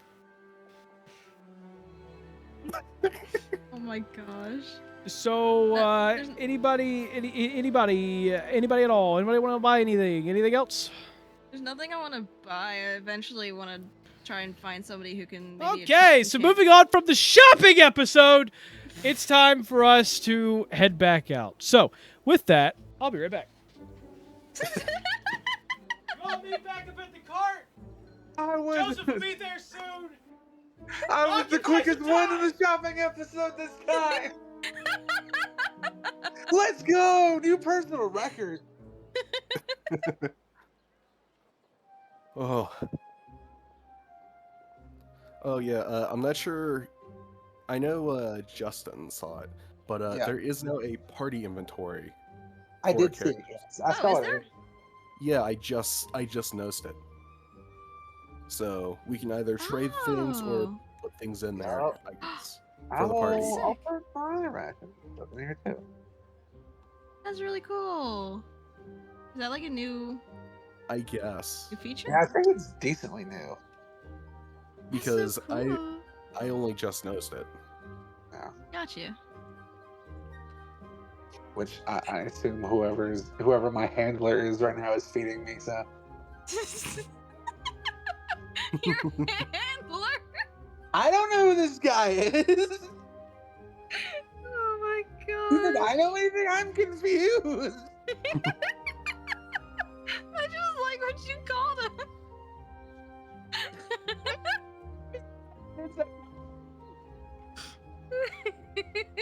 All right, buddy. Are you ready to go now that you have these new cool parts for your stuff? Yes, sir. I am ready to go. He's got you on one of those like leashes that it's like a harness. It's one of those like spiked like BDSM leashes.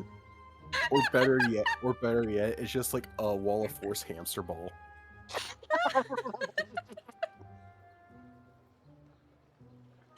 That actually sounds fun. God! Globe of invulnerability, but I can't. That just sounds fun now.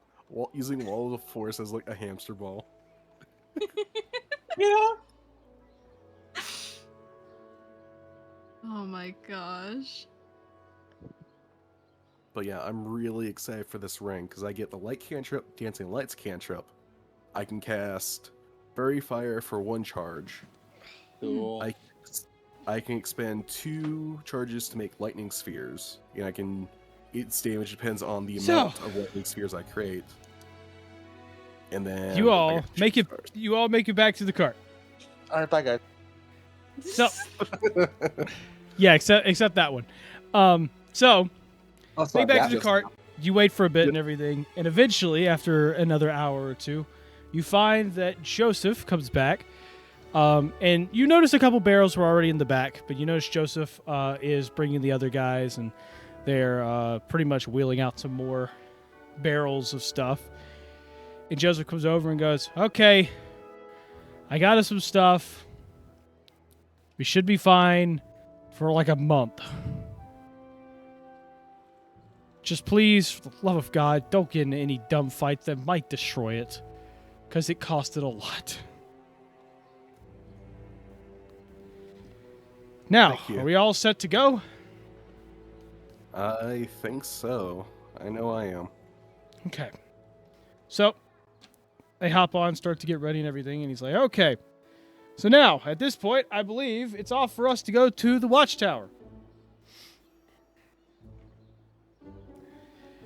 This is going to be a long ride. And you finally see Sir Aelric come out of the carriage, like steps out as you're all about to get back in. He's like, finally, it took quite a bit without being able to see my reflection, but I think I've got everything under control." And you all see that like his hair's, perfect as he normally has it. And then all of a sudden you see a cowlick pop up the front, and he just goes, "Did I just feel what I thought I felt?" Yes.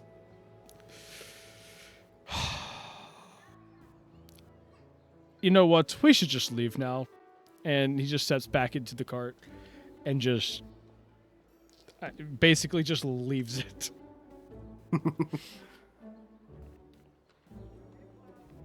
Jeez, Yeah, took sitting him up front 4 with hours to the- do that? Wow, okay. And That's sitting Yorn, up in front with the fidget again. all right. Yorn looks over at Ugg as everybody gets back in. Him and Ugg are kind of chilling. He goes, "Hey, I got a little something." What'd you get? So I went and talked to my friend, and everything, so I convinced the professor to leave to let me grab something. And Is it another alchemy jug? well, that, but I thought that it alchemy jug aside, it's really irritating to carry it and everything. So he reaches over and you see what looks to be a bag in his hand, and he goes, "Do you know what this is?" Is it a bag of holding? "It's a bag of holding." "So that means I can carry our alchemy jugs in here." And so he just opens it slightly. "You want to hand yours over?" Sure. Now, Okay. I've got a question. Yeah. Can you drink out of the alchemy jugs while they're in the bag of holding? Let me check. And he opens it slightly, shoves his head inside, And like as he shoves his head inside, I was expecting to be like have him like have the head of the jar like pop out and just like chugging it. That's what I so was He expecting just to do. starts suffocating as soon as he puts it over his yeah, head. yeah, no, he puts his head in it and everything. He's like, and he pulls his head out. And he's like, I forgot you can't breathe in those. Maybe try bringing part of the alchemy jug out, so you can just. Oh, kinda that's yeah, no, that's way smarter. And you see him. He puts it down on like a little countertop that's inside the carriage, puts it on there and kind of pushes it down slightly, and you see just the top of one of the alchemy jugs appears, and he goes, "Oh, this is perfect!" And he just tilts it up. It just starts like essentially just chugging the mayonnaise, and he's like, "This is good." I imagine he's eventually going to make himself a makeshift straw. And just constantly have a straw sticking out of it. Better yet, he's gonna go to like a blacksmith and get like a metal straw made.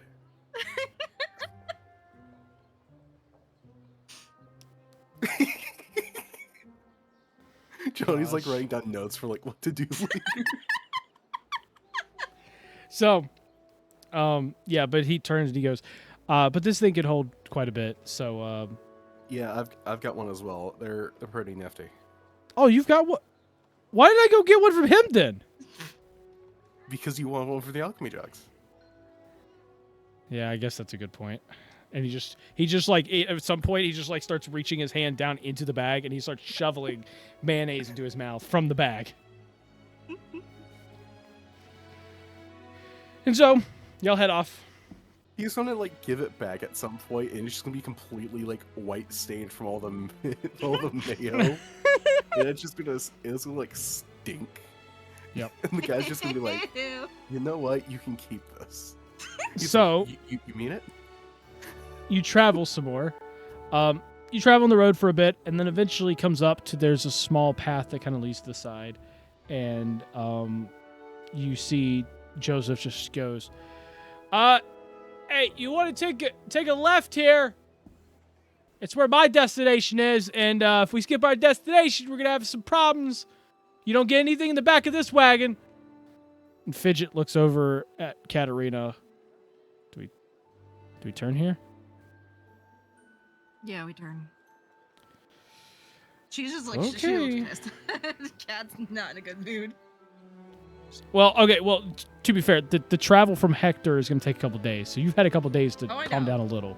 Oh, you're still pissed. Got it. She's still pissed. Got it. So you head off. You continue to go on your travels, and you rest a couple times, and after another.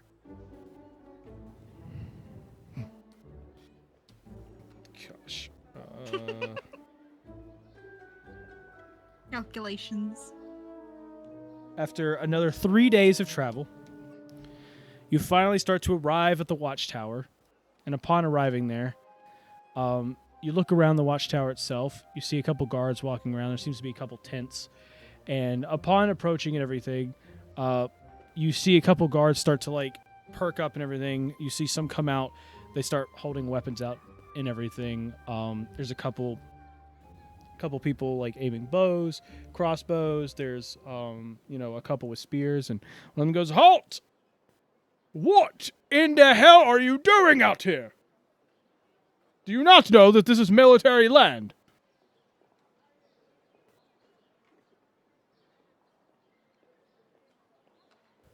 We got somebody who needed to come here.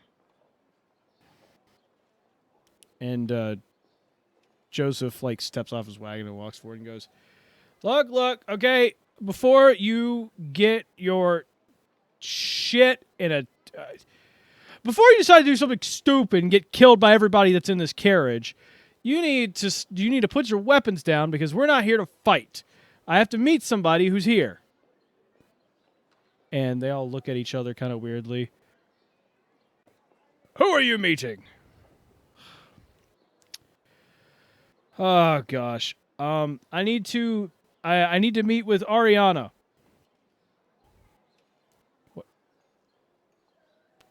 The captain? Why do you need to meet with the captain? If that was your business, I would have told you. Now, you want to let us through, or do you want to get on her bad side? Because I'm going to tell you, from what I remember, it ain't a good time to get on her bad side. And he looks over at the others, and they all kind of stop for a second. Fine, just park your wagons outside the camp. We don't need to bring any more inside. And kicks the door open. You see Sir Elric stumble up and everything, and he's like, what in the heck is all of this racket? Do we not have any type of manners in this place? I was trying to get my beauty sleep. Now, what is the problem? And Joseph goes, there's no problem. Then what is all the racket for? Well, they were keeping us from going in. Keeping us from going in? Why? We're at one of the military encampments of Hestia. They should be treating us like royalty right now. And why is that, Your Highness? Because I'm Sir Elric of Ithaca, and I am not going to be sit here and be treated like some common trash. And the guard's ears perk up a little bit, and one of them goes, you're from the Ithaca family? Well, of course! Do you not recognize me? And they look over, and it's like, oh, sorry, sir, we didn't realize that.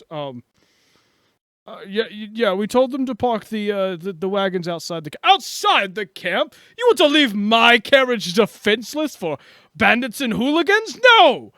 Okay, we are going to park our wagons inside the camp, and you are going to accept that. Of course. Sorry, your Lord, it's fine. Okay. Yes, your lordship. They can take him over. They can take him and park him next to the tower itself. Thank you. And he turns over to Joseph. All of you glance over, see Joseph, like, as his head turns to see him walk back toward the carriage. It's almost like he's got a little smirk on his face, like. Like, out of all the good things that could have happened, this was pretty good. Like, finally, the man is pulling his weight. The one guy he's pulling his weight here. Yeah, abandoning us. And so you make your way up, park the wagon and everything, and when you get there, Joseph just goes, "Okay, well, if y'all want to come inside, you can. They're not gonna do anything with his lordship here. For all they know, we're his entourage. So, let's go inside and meet the captain." And as you walk in, you find the captain.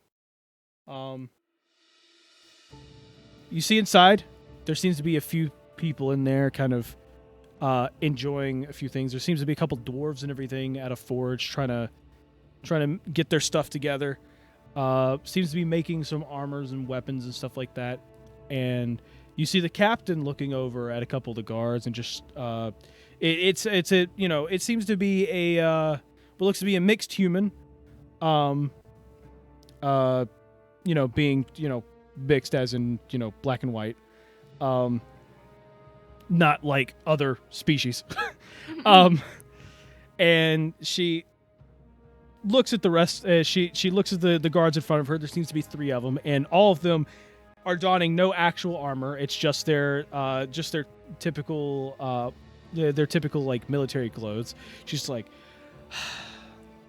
so you expect me to believe that you sat here and decided to goof off away from your post, and for some odd reason, because of that, rats got into another sack of potatoes today? Your entire job was to make sure the food was safe.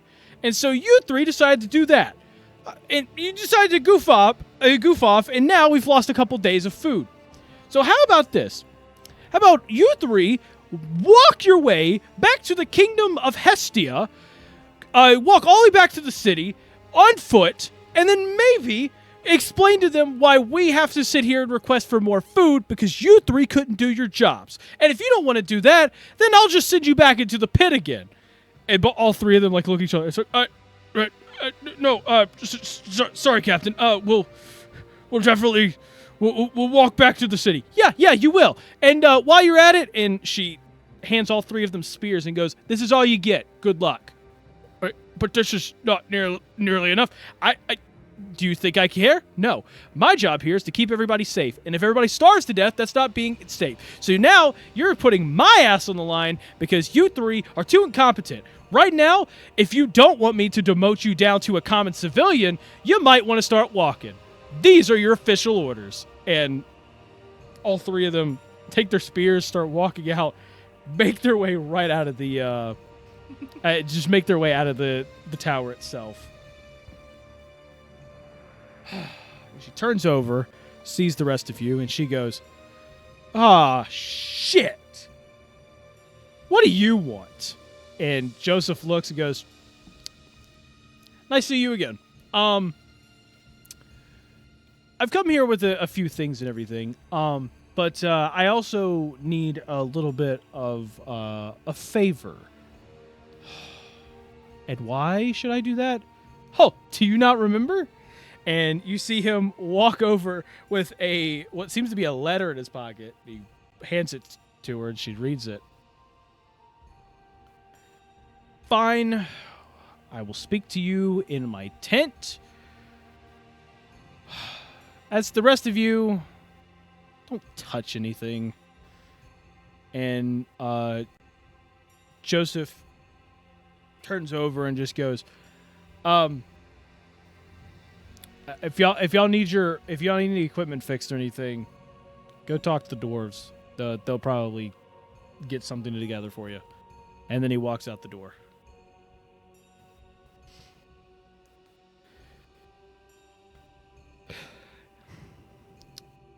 So Yorn looks at you guys and goes, "Well, got anything interesting happening or anything like that? Y'all are gonna, are we gonna go talk to the dwarves? I mean, I would, but I don't have anything for them to fix, so like... I mean, we can always go and see what they can and can't work on. So.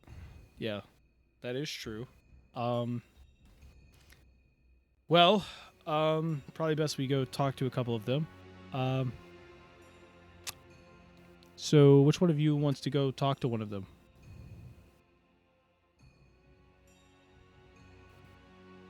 I mean, they're all working on metal stuff, right? Don't really have any metal on me. Spent freaking 2 months learning how to speak Dwarvish, and I can't even use it. Okay, So none of you want to talk to him? All of you just want to stand here and do nothing? Like, is there anyone that wants something actually made, crafted? I don't know, looking for some... I mean, the dwarves are known to be expert craftsmen here. I mean, that's why they literally are the backbone of what Dern is and what Athens is supposed to be. But, like... You're saying out of all of this, no one wants anything to be done there, and you see a portal open up beside you guys, and out steps Moragath. And as he steps out, you see Katarina. You notice the same human step out and everything, and just like, oh man. We heard something about expert blacksmiths. Didn't you need that? Good old friend, and he kind of pats Moragath on the back. I did, friend. I very much did. Yes, this might be a good place. I'm going to drop him back off with you guys.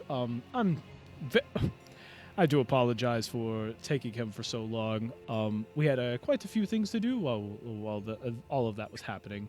Good luck on your adventure and everything, and don't forget about our contract. And he steps back in the portal. It closes. You see a couple of dwarves. They looked up and glanced at you guys, but like they're going back to work. Like this is a typical Tuesday. How subtle.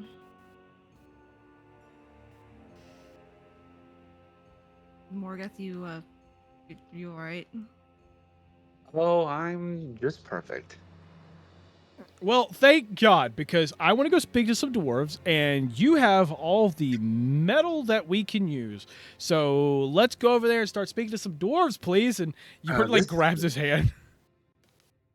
it's like, this isn't for you, but okay. He was just talking to us about how much he wanted to talk to dwarves, so... Ah, okay. Well, then this is for you, then, I guess. So Yorn takes you over to speak to the dwarves and everything.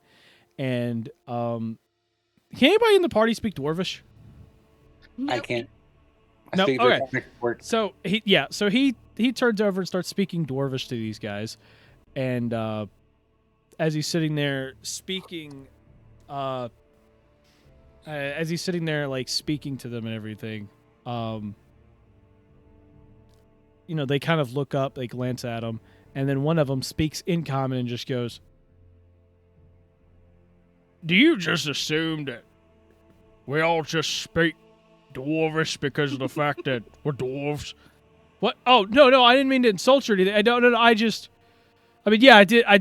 kind of assume that. I mean, I speak Goblin because I'm Goblin, so I just, I'm sorry. I didn't mean to.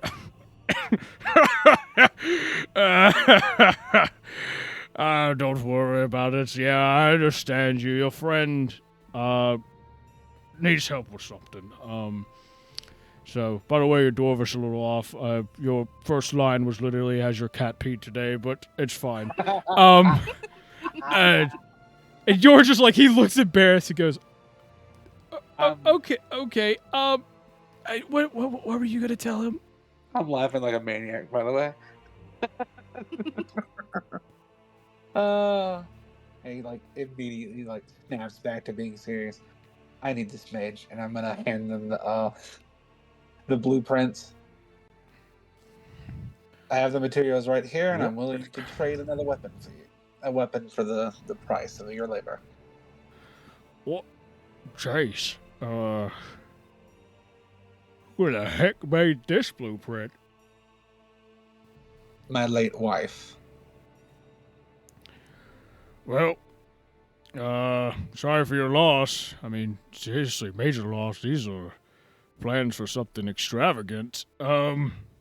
Yes, they are. Well, could help you quite a bit, but I mean, I can only go so far with this. But might know someone that can. You see, our boss here tends to know a thing or two his way around the forge when it comes to making some extravagant things. Right. Hey, boss! You want to come look at this? And you see, it seems to be an older gentleman, probably. It's a white human male and everything. He's mostly bald.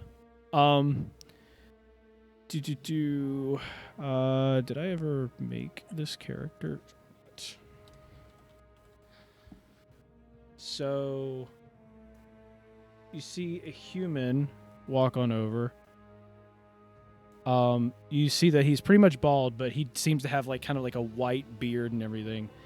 And on the bigger scale, seems to be a kind of a bigger human, roughly about, I'd say 6'4".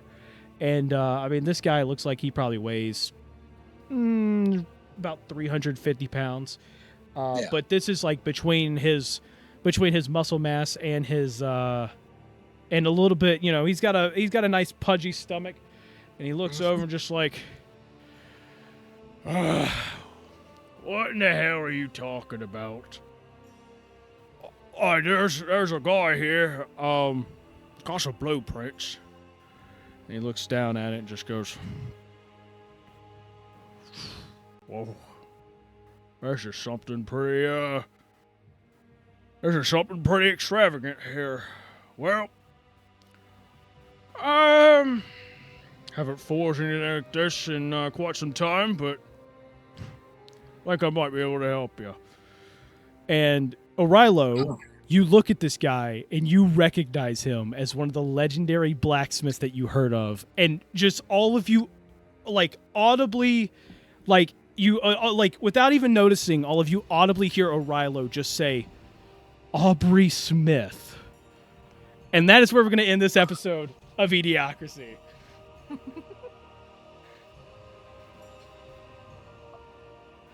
Oh my god.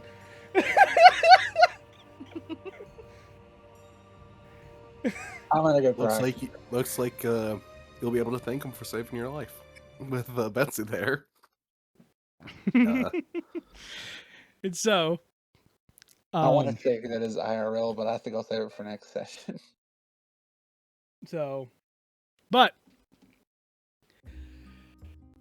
well, that was fun. We got a shopping episode done. Yeah, I got a cool ring. Episode. Yeah, another shopping episode. But yeah, that's What happens every time we go into a city? every time you go into a city, it's just another shopping episode. Makes It's sense. like the beach episodes on the anime. Every time you go to a beach. Yeah. Then we had our filler. And it didn't involve a shop at all. That's In true. fact, the building exploded, Kaboom. and it wasn't our fault. Yeah, it wasn't your fault. Yeah, you're right. It wasn't. For For once. Yeah, for once. So, well, thank you all so much for watching. If you enjoyed, make sure you press the like, subscribe buttons down below, and please comment. Well, who is this legendary blacksmith? Why is he so legendary? And Well, we already know What who he is. He's Aubrey Smith. yeah, and with this